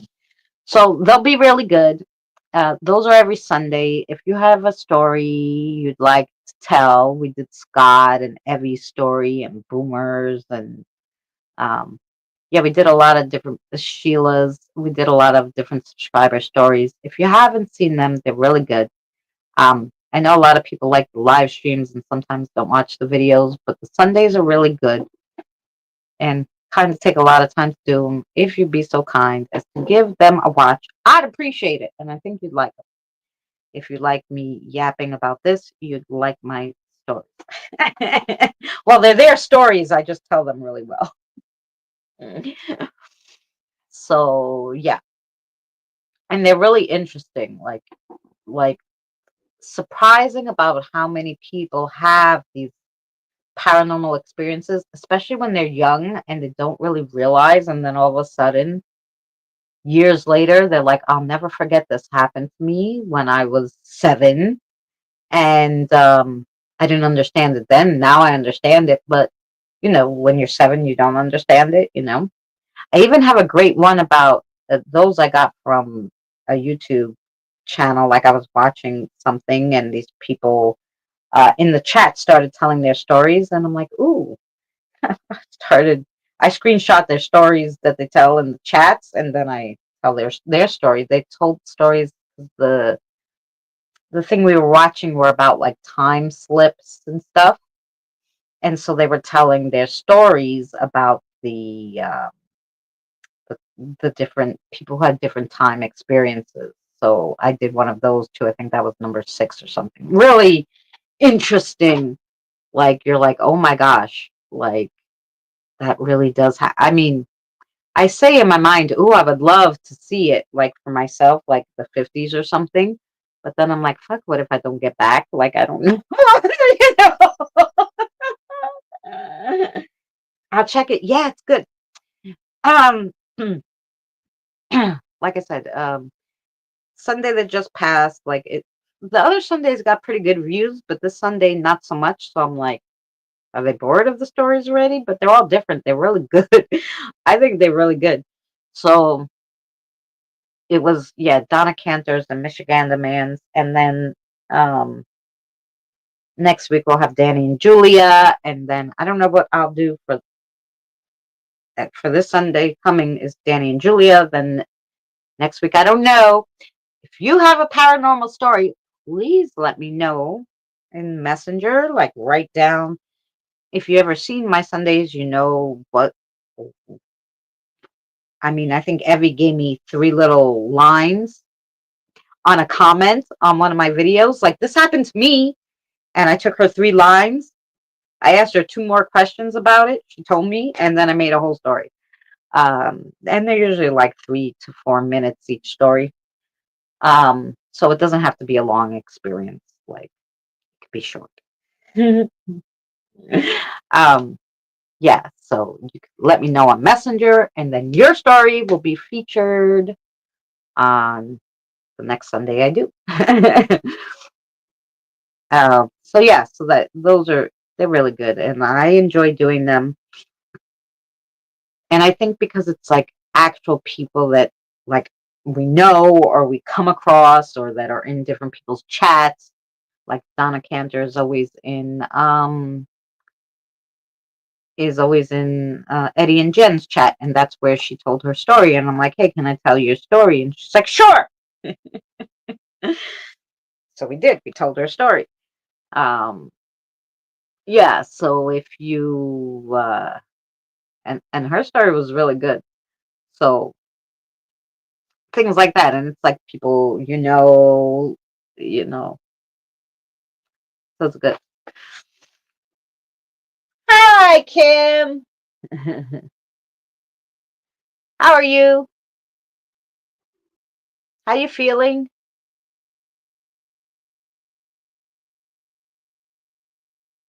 You're coming, and I'm about to go because already we've been here 2 hours and 30 minutes.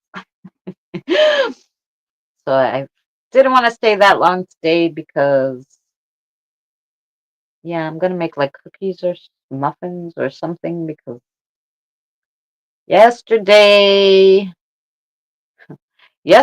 Kim, the Sparks came and he's like, "Are you gonna make me cookies?" And I'm like, "Cookies." I'm like, all right, I'll make you cookies. Not today, but I'll make you cookies. So maybe today I'll make him cookies. Make everybody cookies. I don't know. Hi, Mary. We were talking about you. I'm like, he must have fell asleep. But we did our video. Hey, Jen. You all come in now. You missed all my rants and my funny stories.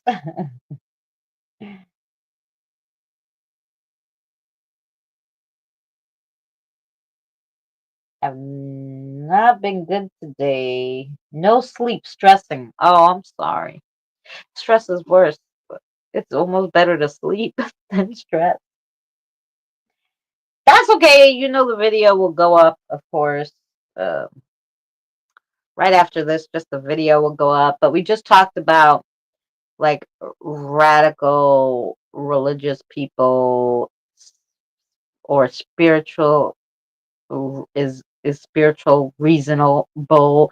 You know, we just took that and just because I've been seeing so many articles about um like how spirituality is killing religion and that they just put down spiritual people thinking that we just can do whatever we want, and then these so-called religious people just pick and choose what they want out of the Bible, and they play God and they do all these crazy things, and I'm like, the frick.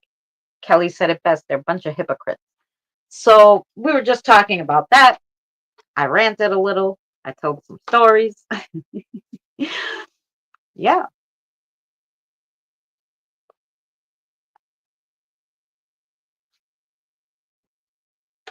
Jen, I hope you're well. Yeah, that's what we were talking about. I told a paranormal experience my son had. Um, but I think some of you heard it if you were there yesterday, near the end of my live stream. And then just some things we were just talking about, spiritual things.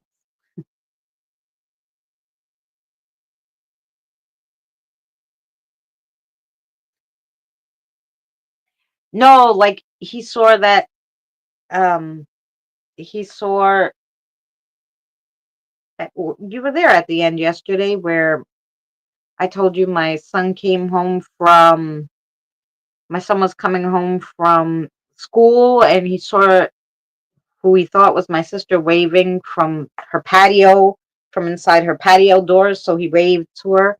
And then he walked around the back of the house, and my sister was outside with my aunt. And he goes, "Who's in your house?" And she was like, "Nobody." "Your mother's crazy, is rubbing off on you." And he's like, "No, there was somebody waving." Anyway, and then and and then I told of the story that he was at work a few weeks ago, and he cleaned the bathroom, and then you have a key to lock it because it was like 10 minutes closing, so he locked it, and then he cleans the walkway, and then puts the stuff away and goes out the hallway, from in front of the bathroom, and then he leaves. So he cleaned the bathroom, he closed and locked the door, he started mopping, he hears like a door handle or something. He's looking around like, what the hell's going on? And he looks over at the bathroom because nobody's there but him. And the bathroom door's open. And he's like, I'm the only one with the lock, the key. So how's it unlocked and open? And he went back and he closed it. My grandson told me he saw a little boy sitting in the kitchen on the floor this afternoon. Oh, Kim, your crazy's running off on him. No, no. Ooh, I have to use it now that my sister said the crazy's rubbing off. Nah, I'm gonna tell you the same thing. At 3 years old, yep. Oh, the little boy sitting on the floor.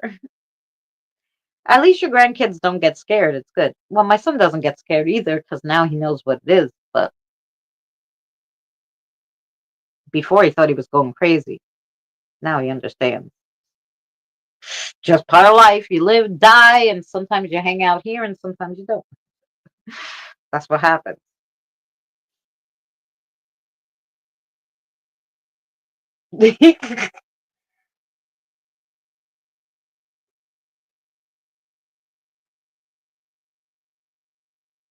Oh, they were close. Yeah.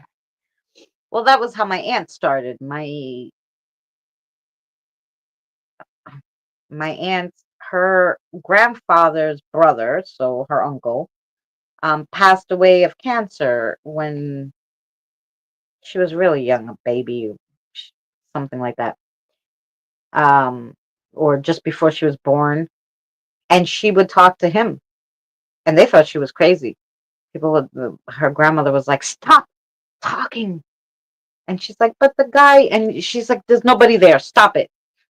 We're gonna think you're crazy." At first they thought it was an imaginary friend, but as she got older, they're like, so then she used to go in her room and be like, like she would try to whisper, you know. Um, but that's who she used to talk to. Yep.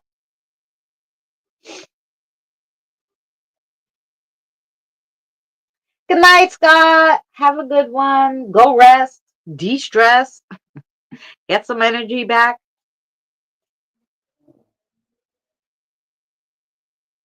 Um,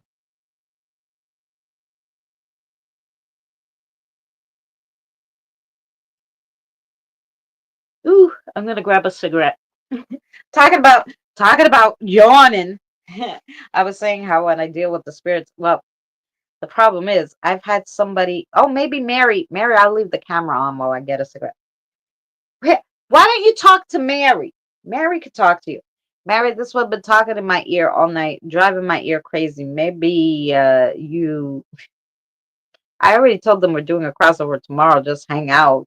I gave coffee and food, but since 5 o'clock, he's been talking in my ear.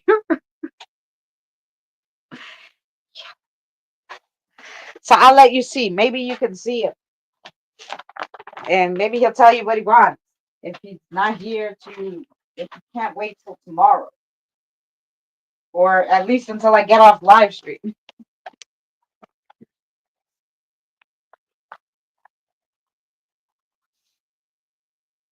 So I'll let you see if you can talk to Mary. She'll talk to you.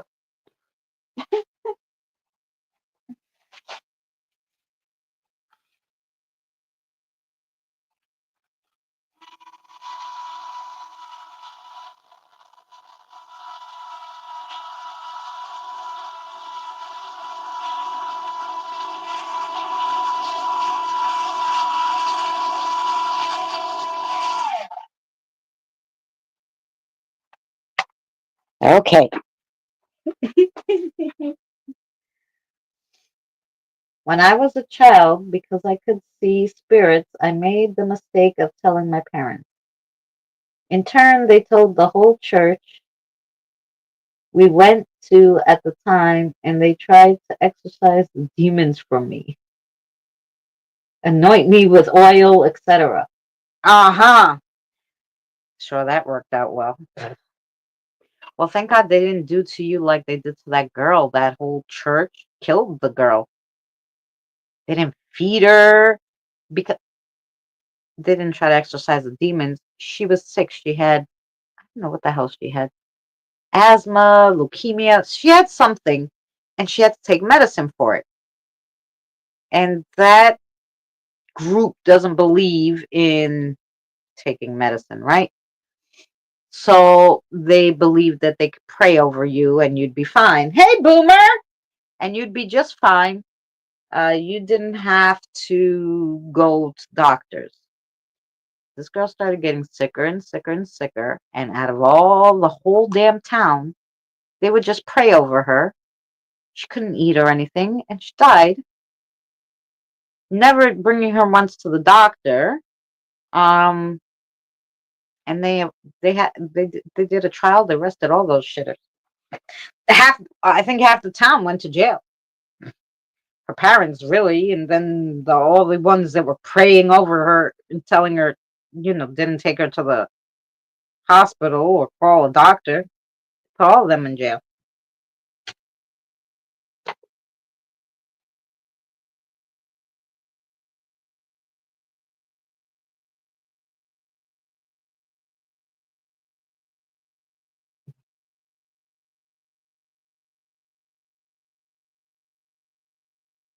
Diabetes popped into my head. Maybe, I don't know. That holy rollers. What's holy rollers? Is that the noise that the cigarette maker made?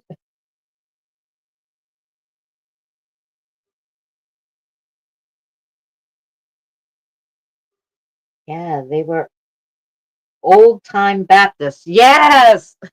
I but anyway, yeah, they put them all in jail. I mean, it's one thing to be okay. You can't just let. I mean, and she was young. I don't know, early teenager. I think even her sister, who was older, I think they put her in jail, or like something too, because she didn't help the sister. It was terrible. Oh, the religious people. Oh, yeah. Was it pretty recent? It must have been because I was reading about the trial. It came up on, when you go to your Google homepage and it has some news and some other stuff it wants to share with you, and that was there. So I'm assuming it was recent.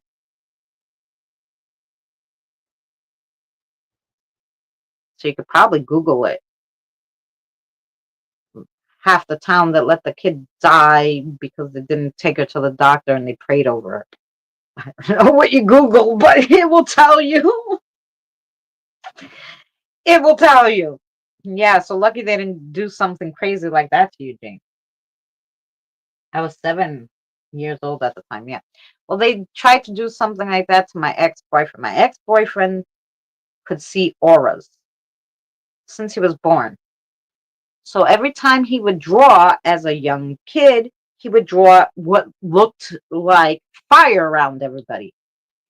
And so they thought there was something wrong with him. They're like, why are you drawing everybody on fire? It's like, I don't know. That's how I see people. They thought there was something wrong with him. So at first they took him to the doctor. They thought maybe he had an eye problem. So they checked and they're like, no, we can't find anything. And then the aunt was like, "No, let me take him to the." She had like she knew a monk or something, and the monk said, "Explain to me what you see," and then you know he said to the aunt, "Oh no, he sees auras." And she's like, "What?" And he goes, "He see because they're different colors, and they go into each other and all this." He goes, "He sees auras." No, it's okay. It's a good thing to have. Um, so they would say, "Okay, don't tell anybody. Draw people without their aura, so people don't think you're crazy and whatever." So they conditioned him, but he could see auras his whole life. I said, "Well, they waited this long. They can wait till tomorrow." I said, "It will not be long. I miss them," he says. I said, "I know." Yes, we're going to watch a movie tonight. That's true. Thank you, Mary. Yeah. Yeah. Or, you know what? I know what would make him happy. Maybe if he's good, maybe one of them will take him to the grove and then he can walk through the grove and he can cross tonight. But he has to wait till after the live stream at least. Um, Sorry I'm late. Didn't know you were on. I've been stuffing my face with food. Can't eat or drink after 12. Have blood pressure work tomorrow plus a doctor's appointment. Oh, so you're going to make sure you rise your blood pressure tonight with all the fried foods. Gotcha. I had a friend who grew up like that, James. She was a naughty teenager, and her mom would put her hand on Julia's head and yell for the devil to release her. Oh gosh. On Julia's head, Jesus's head. Okay. I'm like, who the hell is Julia? Is that a saint? I think he told me his name is Johnny. Oh, Johnny? Okay. Mm.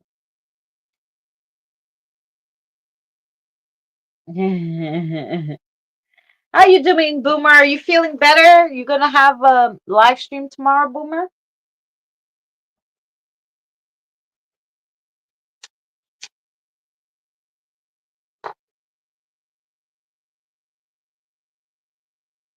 Who is here in the tornado warning line? No, I don't think we have tornado warning. I hope not. Julia was my friend. Okay. My God.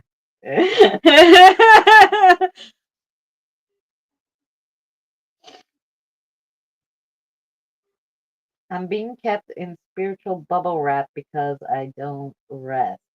I just keep going physically, mentally, and spiritually. So it would seem that I'm being bubble wrapped. Ah, well, no, you need that sometimes. They do that to Mary. You have to do it sometimes because you can't. If you need your energy to heal, if you use all your energy for something else and then you can't heal, you're no good to anybody. So, of course, 6 states are involved in it. We are in the middle. Oh, I don't know. Um, Jen, you're in Tornado because you're Texas. Mary's in Indiana. Those are not too far, right?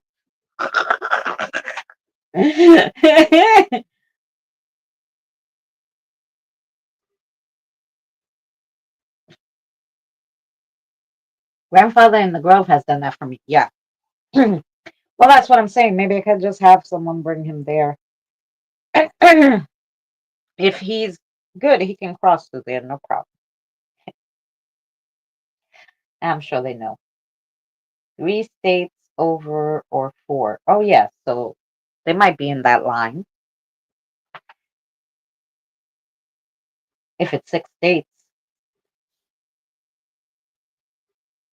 it may be.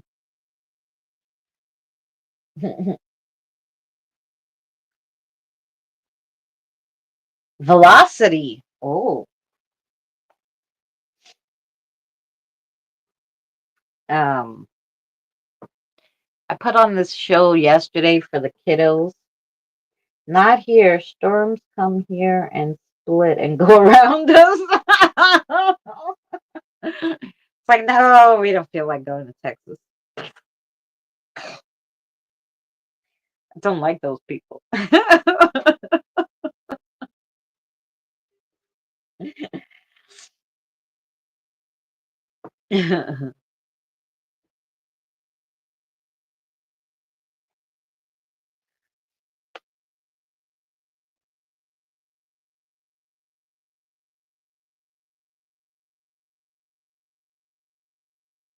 Yeah, over there too, autumn crazy weather.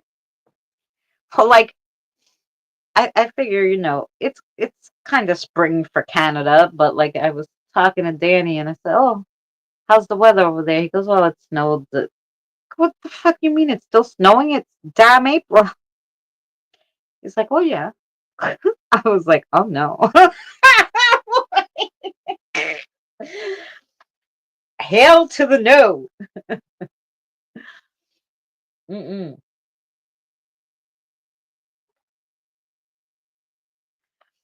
Nope. So he's like, yeah. So it was like 40 degrees one day and now it's -2. And I'm like, oh no, we not doing that. Bloody hot, cold nonsense. Yeah. Well, yeah. You have weather like Canada. One day it's 40, the next minute it's -2. Eh,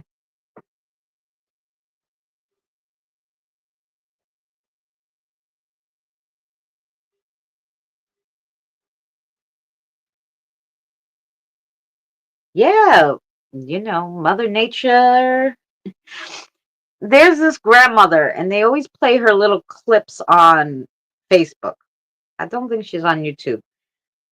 Every time I go on my Facebook feed, I just scroll really quick to see, God forbid, something's going on with family, and then I get off. I don't really, what, except when I see grandma. When grandma comes up in my feed, I click her. She's fucking hysterical. She's Italian grandma, right? And she's sitting outside and she has her robe on. She's all bundled up. She has her coffee. And the daughter comes out and goes, "The hell you all wearing all this stuff for?" And she turns around and she's like, what did she say? Because Mother Nature's on her fucking period. Boy, she must be going through the change of life. One day it's hot, one day it's cold. It's hot in the morning, it's freezing in the afternoon. No, fuck it. She's so funny. Um, oh, she was so funny. Oh,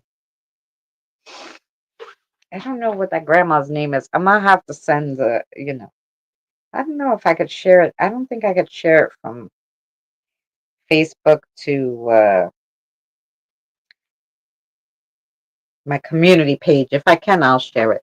I don't have Facebook on that phone. That phone's just for me to watch movies with the kiddos. So I put on like Tubi last night, and Tubi has all these weird movies. I like them. Some of them are really, really good, and others are just crazy, right? So they have this movie called The Island of the Lost Girls. So is that like a Peter Pan thing? I'll put it on for the kiddos. Um, so it was interesting. These three like orphans, they're all sisters. Their parents died, and they were in like foster care. And this couple comes to adopt, but they want to adopt just the older one. They don't want the younger ones. And the older one doesn't want to leave the younger ones. And she tells the lady no. And the lady's like, "You don't have a choice," right? So then the middle one goes, "Why don't we go to the beach today? Because I know you're upset because the adoption didn't go through." They didn't know that she had to leave. They go to the beach by themselves. They get on the little one gets stuck in the water. They go to help. There's no lifeguards on duty. They take this board. somebody's board to get her. They get on the board, they go out to sea, they get to this island, all this crazy shit happens to them. They get to the lighthouse thinking, thank God there's going to be someone there to help us. And the lighthouse is automated. And oh my God, it was such a crazy how these three little girls survived is unimaginable. But that's what we watched. The Island of the Lost Girls. Because of the politics, I know I can't. It's everywhere. And it gets me so annoyed. That's what I was going off about the so-called religious people deciding that women don't have any rights, that if their life is in danger, they can't save their own life and have an abortion because you know they have to die with their baby basically. And I'm like, who the hell gave them the right to decide that? So that's one of the things I was going off about before. um you know and just they say they're so religious and they do crazy things, and then they talk about spiritual people who don't do any of these crazy things. So I can understand.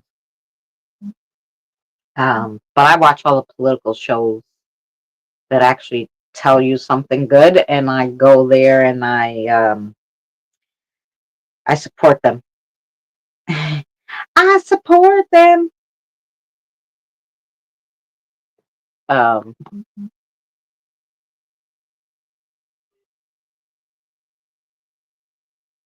yes, I think it has to be up to the doctors too. If the doctors think that you're gonna die, you know, it just makes sense to who. No, it's not up to the government to play God. You can't say my life is unimportant compared to a fetus that's 2 months old. You can't say that. You can't. You can't make that decision. Only I can. If I want to die with my baby, then that's my business. You can't tell me no. But if I don't, you can't tell me I'm wrong. you know.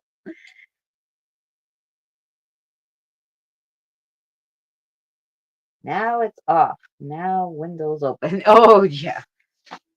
That's what I did today. I went and I wanted to open the top part of the kitchen window and put the screen up so that the ants don't come through the bottom because they'll come through. I gotta get cayenne pepper or something.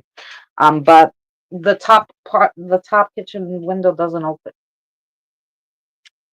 Only the bottom. So I opened the bottom. That's what happened. Yep. So yeah, so we had that kind of conversation.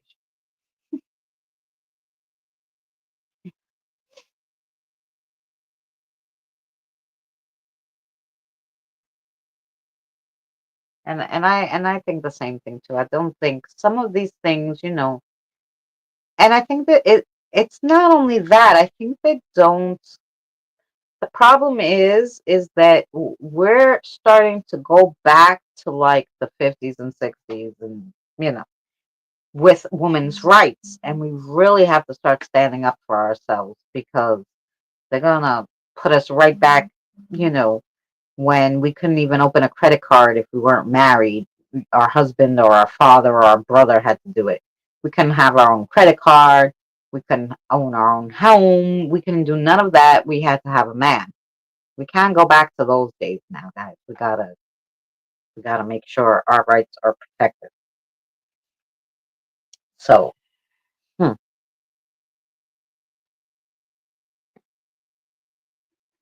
the chat got stuck again. We got temperature up, down, up, down. Yep. History is repeating itself all over again. Well, yeah, that's a problem. So, yeah, I try to explain it to my best friend doesn't like it stress. So she doesn't want to hear any of it. I'm like, well, you're part of the problem then, because if you don't stand up for it, I mean, you had a son, but your son's going to get married, you know? Your son might have a daughter. You want her to have no rights? Like, you don't want her to have the same rights you do now? You want to grow old and not have any rights? Your husband has to do everything for you? Do you want your husband doing everything for you? Think about this. You say you can't even wash a dish or make some food, let's say, and you want him to do everything for you? You got to think about this really carefully. Yeah, all over the place. I know Danny was very upset because he said, God damn, he went to go vote and some, they got, they voted in a liberal. Um, but the liberal isn't exactly for um, the things that liberals in our liberal party would be. It's a little different than our liberal party. So it leads more, I think, their liberal party towards what our republic would be, what our Republican Party would be. So yeah, he was not happy.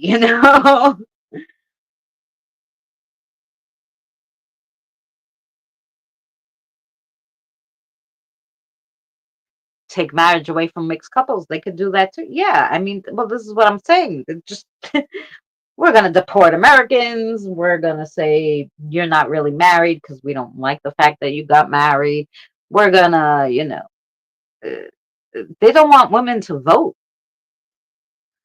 It's like some of the things that they say. I'm like, fuck you mean? You don't want women to vote because women vote for the person who's the best for the country. Why are we not, you know, you don't want us to vote. You don't want us to have, you don't want us to have rights, basically. We fought for this for years and years and years. And now we're going to go way back.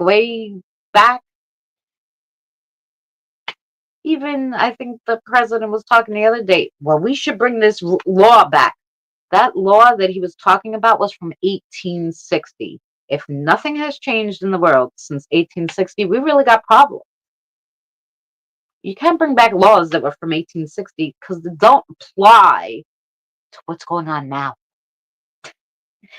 That's what I was talking about the church too. Like they were maybe because it's tradition for the church to speak ancient Greek. They wonder why nobody's going because nobody can understand the ancient Greek. Okay, either speak modern tongue or speak American because you're in America, right? Talk, and if people understand you, they'll come. Nobody's going to church for 2 hours to hear someone talk and they can't understand the word they're saying. What is the point? What's the point? I would go to church with my mother when she would go, and I didn't realize she didn't know what they were saying. So one time I asked her, like, he got so excited at that part. What was he talking about? She goes, oh, I don't know. He talks ancient Greek. And I'm like, wait, you don't know what he's saying? And she's like, no.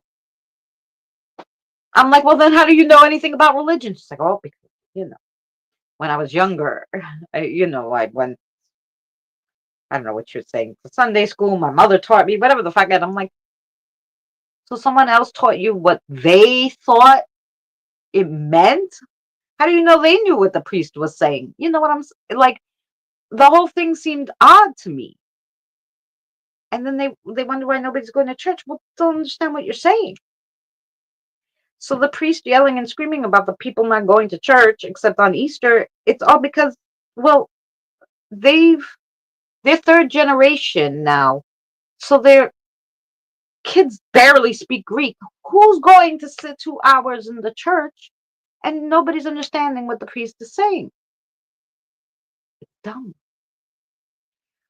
And so Kathy was saying, well, they don't want to change the tradition now. I'm like, well, then they can complain that people are leaving. If they don't want to change, why should, you know, if you don't want to go with the times, uh, then the times are going to leave you behind. That's how it's going to go.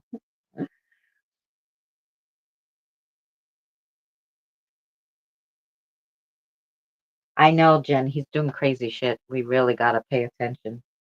And we have to write to your senators, guys. Really pay attention. And don't go with that Fox Entertainment bullshit, because that's not a real news station. All that's paid for by Republicans.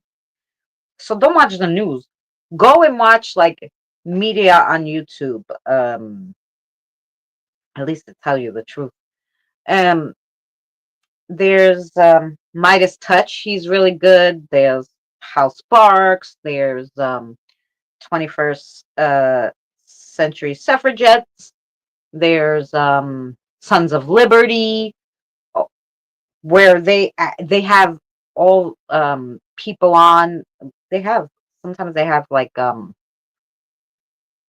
of Liberty just had that guy on, that scientist. They have some good guests. They had someone else who was running for she's running for something in California.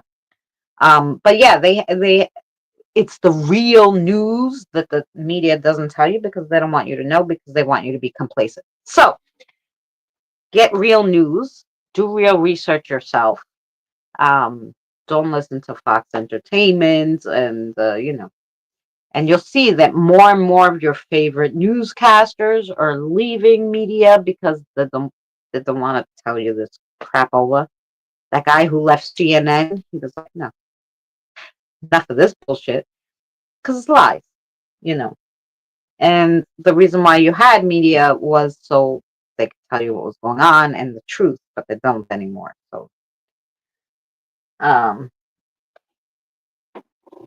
even clothing as well, going back to the design like the 70s and 80s. Yeah.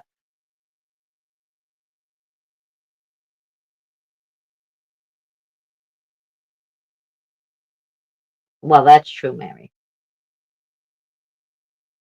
Oh, well, you're in Texas. You're surrounded by red people. It's a sea of red. And some of them are nutty. Some of them are nutty there.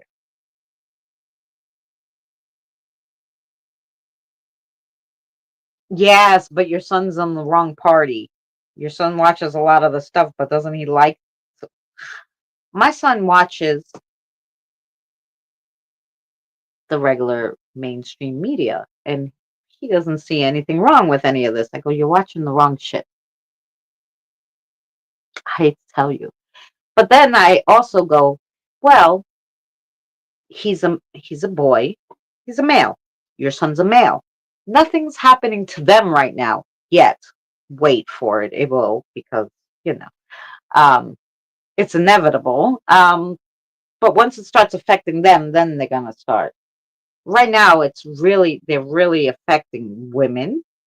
Um, and soon the tariffs, when you go to the supermarket and there's nothing on the shelves, then maybe they're gonna be like, well, how come I can't get this or that? Well, you can. Your son, who likes all his organic food and all this special stuff, ain't getting none of that because it's all imported. Because this is a big GMO town over here, and probably over there too in Indiana. So to get organic stuff from the organic farms, forget it. It's going to cost you a fortune.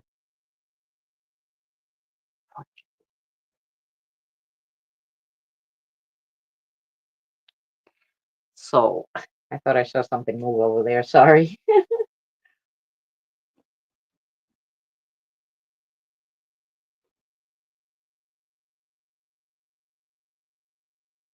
Oh, he's in the middle now? Oh, I thought before he was for the that one. He's in the middle now. See, but still, if you're in the middle, you're not paying attention, okay? It's not affecting you, so you don't care. That's why you're in the middle. You know. Um, if he had a daughter, Sure, he would think differently.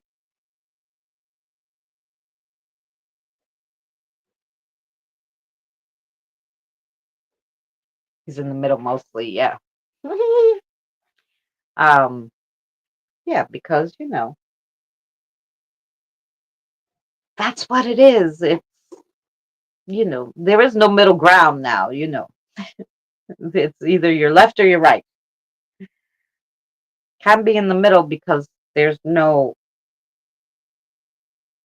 there's no reason for any of it. This deporting stuff has me insane because treating these people like criminals, which they're not, okay, treating people like criminals for migrating, because this is what it is. Let's take it for what it is. These people migrated. If nobody ever migrated here, the Indians would still own Manhattan. I'm just saying, okay? If somebody from England didn't come here and settle here, they migrated. If the Indians told them, I'm not selling you a shit thing, get the fuck off my property, and killed them all, okay, they wouldn't come back here. And Manhattan would be full of African American, Native American people. There would be no America, okay? I'm just saying. These people migrated here. Migration is something that's been happening since the beginning of time, okay? You cannot send them back to their countries because you don't want them here. It's not your land. It was also not the Native Americans' land. It's God's land and the universe. And since I'm more than sure the government isn't paying taxes to God, um, it's not theirs. So this has really got me up in arms. Like, I highly believe this is unconstitutional in every way, shape, and form. You know,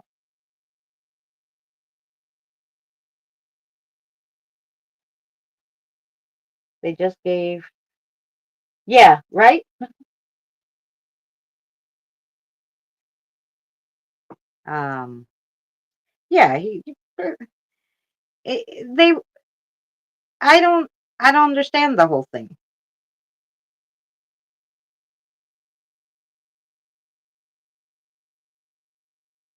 I don't understand it.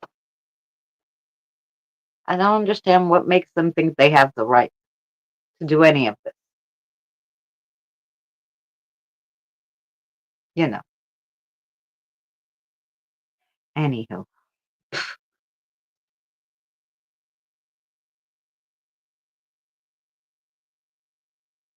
Oh, that could be the pollen and the allergies, sure. Hmm. So yeah, I don't normally talk about politics on my channel, but I think it's something we have to do now. We have to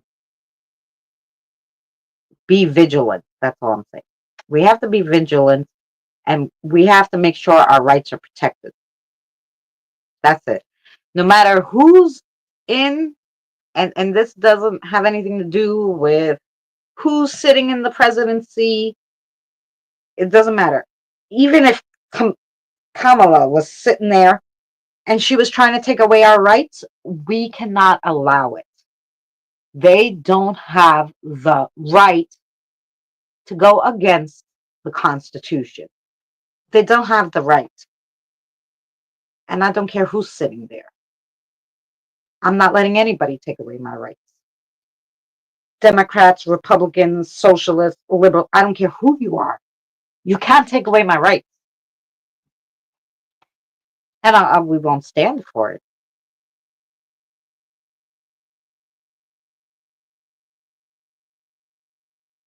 Well, I don't understand where would they send you? Like me, for example. My father was Sicilian. My mother was Greek Orthodox. Um, My mother's family has been here for 4 generations. So we're the fifth. So they haven't been to Greece. We're the fifth generation here. My father's parents came from Italy, fought in the war here, became American citizens.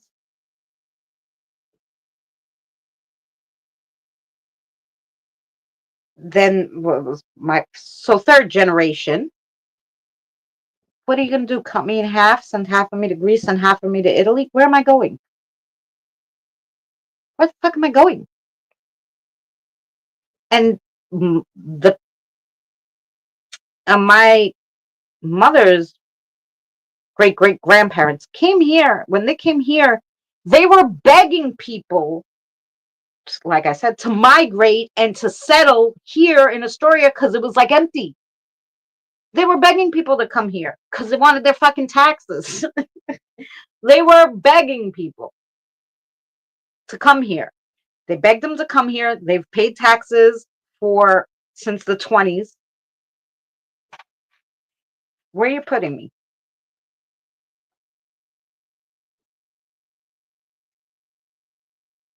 Someone will eliminate that situation. Someone has to eliminate that whole thing that's going on there. And I don't understand. I know that there's not a lot of Democrats in office right now because of all this shit that's going on. But the ones that are, and the judges and everything, I don't understand. People should be filing lawsuits all over. Constitutional rights, all this stuff, you know. I think all the women should get together and make a big petition and bring it to the Supreme Court about our rights. If you have 1 million women standing there waiting to get into the court to testify about how our rights are being violated per the Constitution, maybe they'll do something.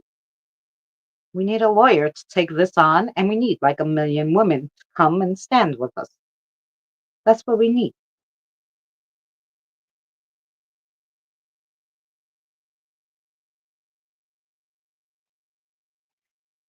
Yeah, I mean, well, because I'm like Jen said, where are we going? So I'm fourth generation from my mother, third generation from my father. Where the frick am I going? We've lived in Astoria. My family's been in Astoria since the 20s. My grandparents on my father's side were in Brooklyn, so still in New York. We're in Brooklyn, well, since World War II, whenever the hell that was. So was that the 20s too? I don't know. A long time. We've been here a long fucking time. Where am I going? You know?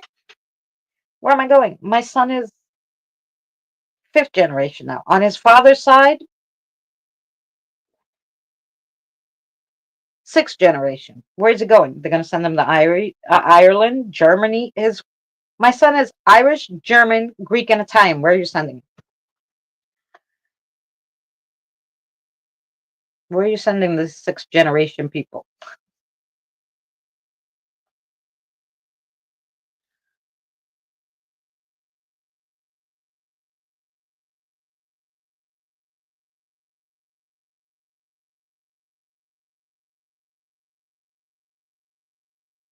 Oh, I know she's crazy too. They are oblivious, but there's enough of us that aren't oblivious. I guarantee we could get. I mean, just in those, they've had some rallies against Trump in the different states. You know, one time there was 10,000, the next time there was 20,000. That was just in New York, let's say, right? Now we'll have 40,000, maybe the next one, right? If all these people got together and filed a lawsuit saying that their rights were being taken away as a cooperative, 50,000 people together on a lawsuit against the government, like, that's 50,000, but there must be more. 100,000, 200,000, you know, it would be a good enough stand to make people go, well, wait, all these people, if we start fighting, they're going to think, oh shit, there's going to be a civil war, they're going to go against us, which will happen because there's no way we're going to let them take away our rights. So I think they think we're too complacent right now because not enough of us are speaking up. So if you all write to your congressman, if you call them, if you email them, if you fax them. Oh, much love to you, Autumn. Take care. We'll see you soon. Please heal up fast. I have Irish, Scottish, German, Polish. I'm a little bit of everything. I'm a Heinz 57. Yeah. And what generation? How long has your family been here, Kim? Where are they sending you? Like, that's what I'm talking about. But yeah, I think that's what we got to do. We just got to call them and annoy them and send faxes and emails and call them and write postcards. Get a whole bunch of postcards with those forever stamps and start writing to your congressman. You can't let this happen. Stop it now. Boom, boom. In the damn map. Do your job. You work for me, congressman. Because the government's not paying the Congress. You are, by the freaking way. They work for you. You're paying them. They don't work for him. Okay? They were set up, the Congress, for the people. Paid with your taxes and all the other stuff. You work for me. I don't want this.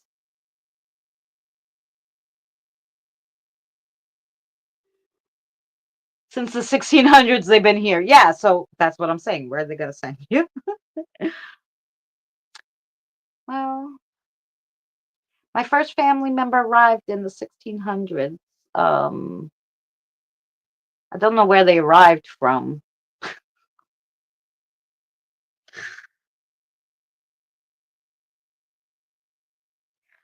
Do you want my mother's side, my father's side, my third uncle? Like what? Where are we going?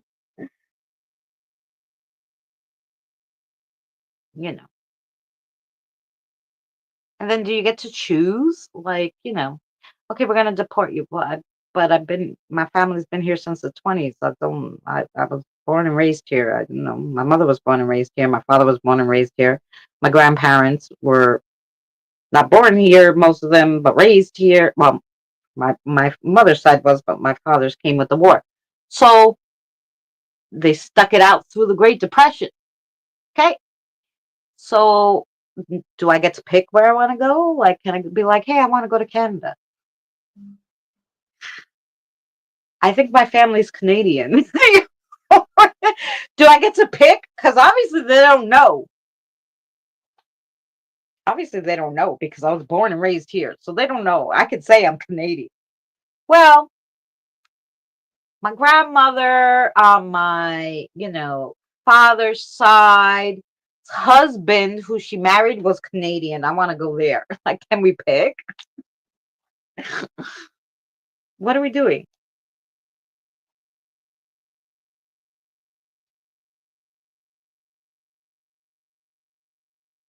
You know.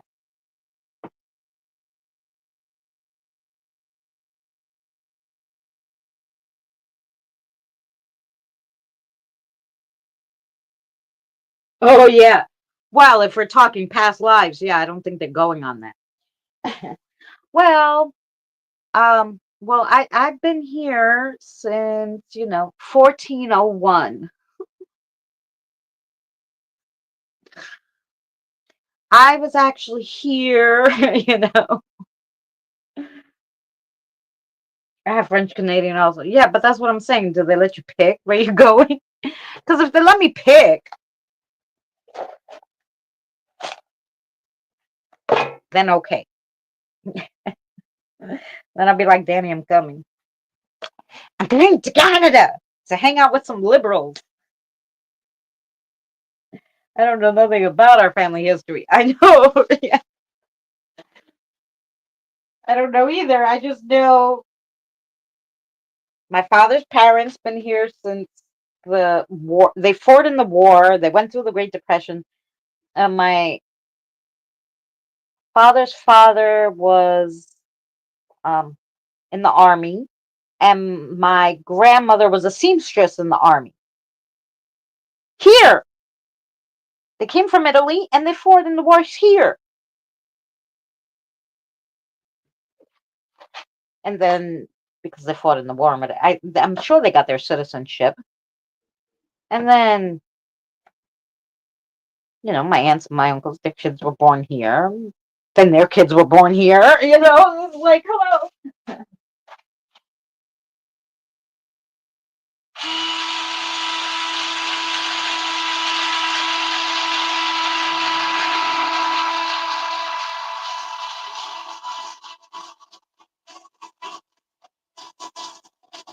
I mean, I think besides Canada, the only place that they'll be able to send me is England because I only speak English. And if you're going to send me somewhere, I would like to know the language. So I guess Canada or England, right? 'Cause they speak English, don't they? It sounds kind of funny, but at least I might understand them.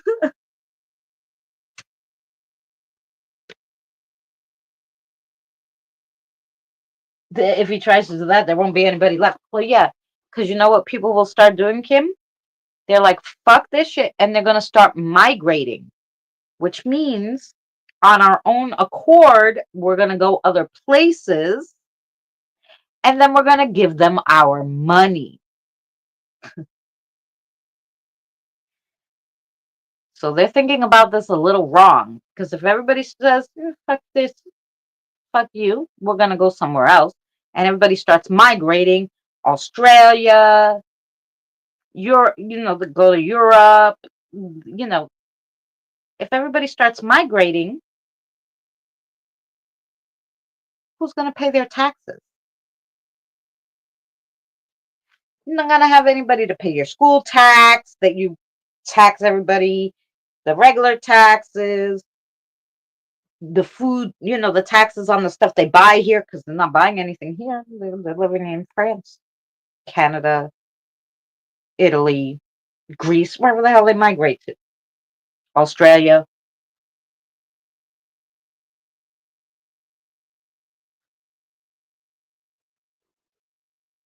Sounds like body parts flying all over the place.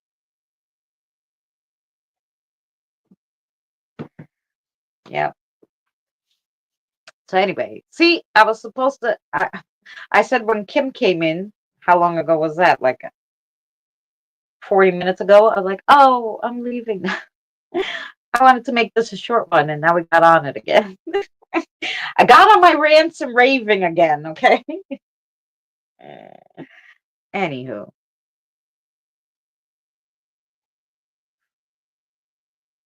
but thank you for talking to, what did you say his name was, Johnny? Because my ear's not going so much. I mean, it was killing me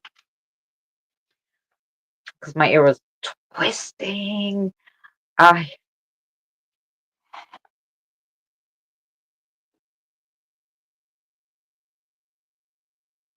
Mary, it's funny because I kind of know my grandparents, right? And I couldn't get my grandparents. I don't know nothing about them.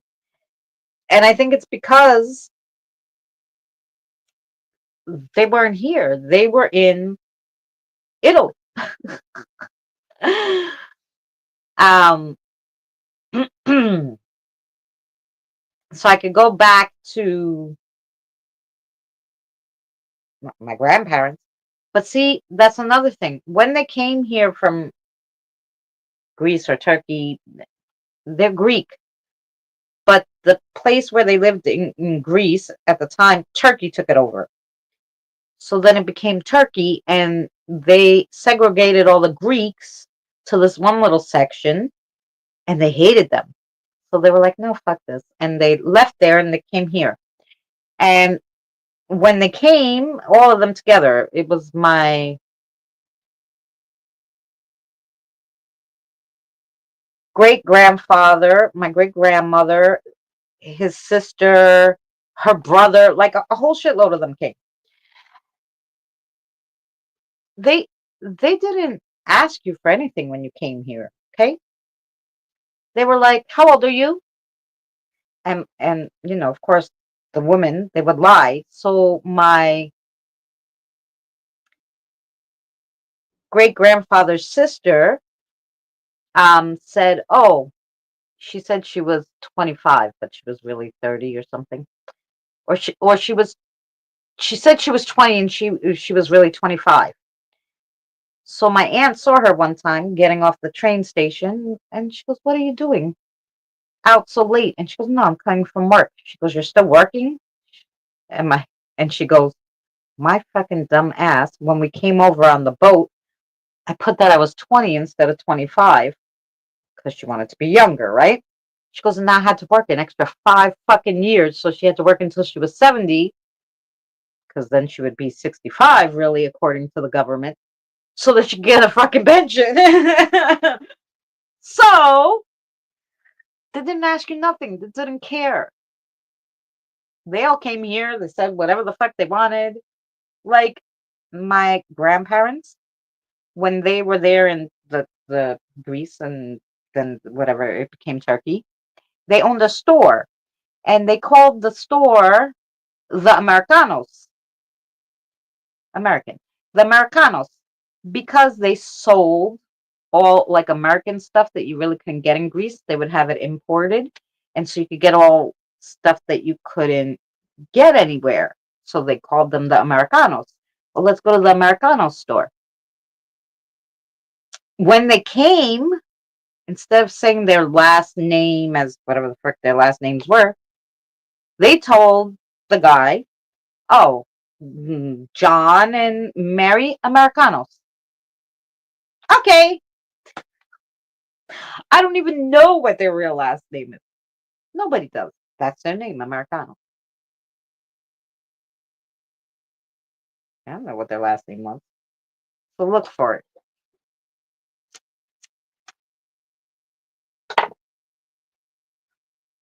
Even my Italian side, when they came here, even though they fought in the war, they didn't like the pronunciation of the way their name was spelled and pronunciated, which was Saki. And to them, they were like, "No, they're gonna think we're Japanese and we're Italian." So they added, I don't know what letters they added. They changed the spelling a little, and when they came, they said, "No, Sachi," and they spell it, and okay, Sachi. Not the spelling of the name. It's not the way you pronounce it, but that's it. So they didn't care. They just wanted people to settle here. So we went from, "Please come, we need to pay our taxes and fill our lands," to "Get the fuck out." Craziness.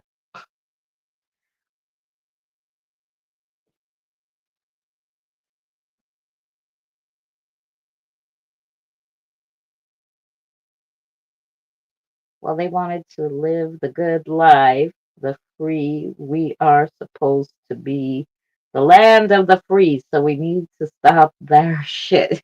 Yes! Well, there you go, Mary. Um, but nope. Um, it was, but it's not anymore. Now, This is another thing. Just think about it. The rest of the world, seeing what's going on, they used to try to mirror our democracy, okay? And now they're looking at this and they're like, you know, every place is gonna become communist again. I don't know. It's gonna be craziness. Like, well, America could do it. No, they can't do it. You can't do it. Mm-mm. Craziness. Mm-mm. I'll ask Sarah with the pendulum because, like I said, I'm not really thinking. It's supposed to make my day off from thinking today. We need a day off from spirit work. Okay. Is his name Johnny? Oh, he's good. He could go to the grove. Oh, yeah. Okay. Bella gonna take him? Back. Yeah, after dessert. Good. Yes, you got it right, Mary. I said we'll have some coffee and dessert after, and then he can go to the grove, and then he could go to the grove, and then he doesn't have to wait for me for tomorrow.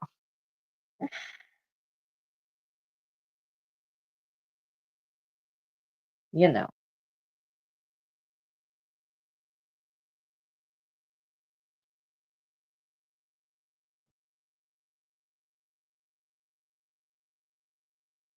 they have always looked up to us for the most part, but not now. They're thinking we done lost it. Well, that's what I'm saying. But then they're also gonna, be like, well, if they could do it, we could do it. They're gonna be like, I think we need to go back to having a queen and king. Screw this shit. We need a queen and a king or something. At least a queen. One queen or one king or a princess or some shit. A lord. We need to get rid of this bullshit here. That's it.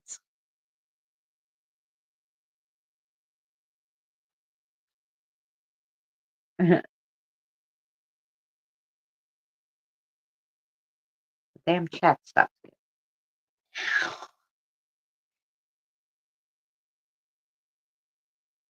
I hate when the chat stops. Okay.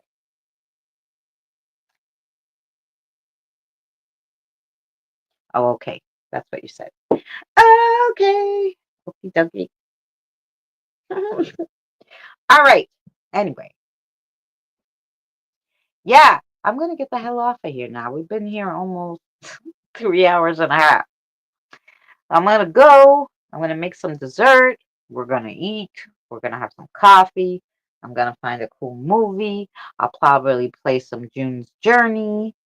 Oh, oh, Evie's not here. I don't know if Mary knows, but not yesterday. The day before I went in there, I went to the green one, and it had one thing, and it said 60 and a prize. And I said, wow, they're only going to give us one with 60. It must be like because it's like our time off. Supposedly, it's supposed to be our time off. It was like that yesterday and the day before yesterday. There was only one thing there. It said 60. Today I go on there, and 60 is only the first one. And then there's the three other. I was so mad. I'm like, no. No.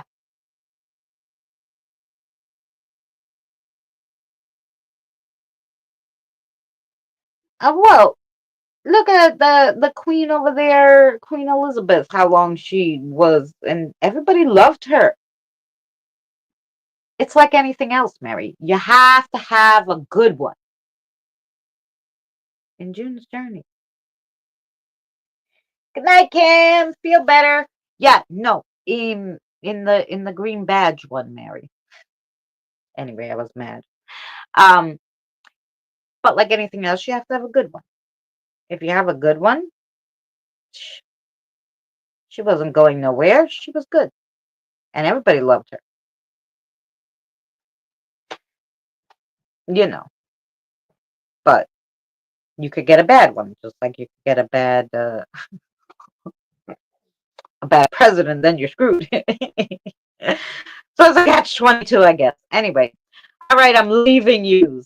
Have a good night. We're gonna see you. I don't know. I asked Boomer, but I didn't see him after his 2 comments. So hopefully, maybe if Boomer's feeling better, we'll see you tomorrow at Boomer's. If not, I'll see you Saturday. Hopefully it will be nice. We'll do something. And then Sunday we're going to Eddie and Jen. So yeah, that's what the weekend's looking like so far. Yeah, so we'll see you somewhere on the tubes. Let me find a goodbye. And now ending.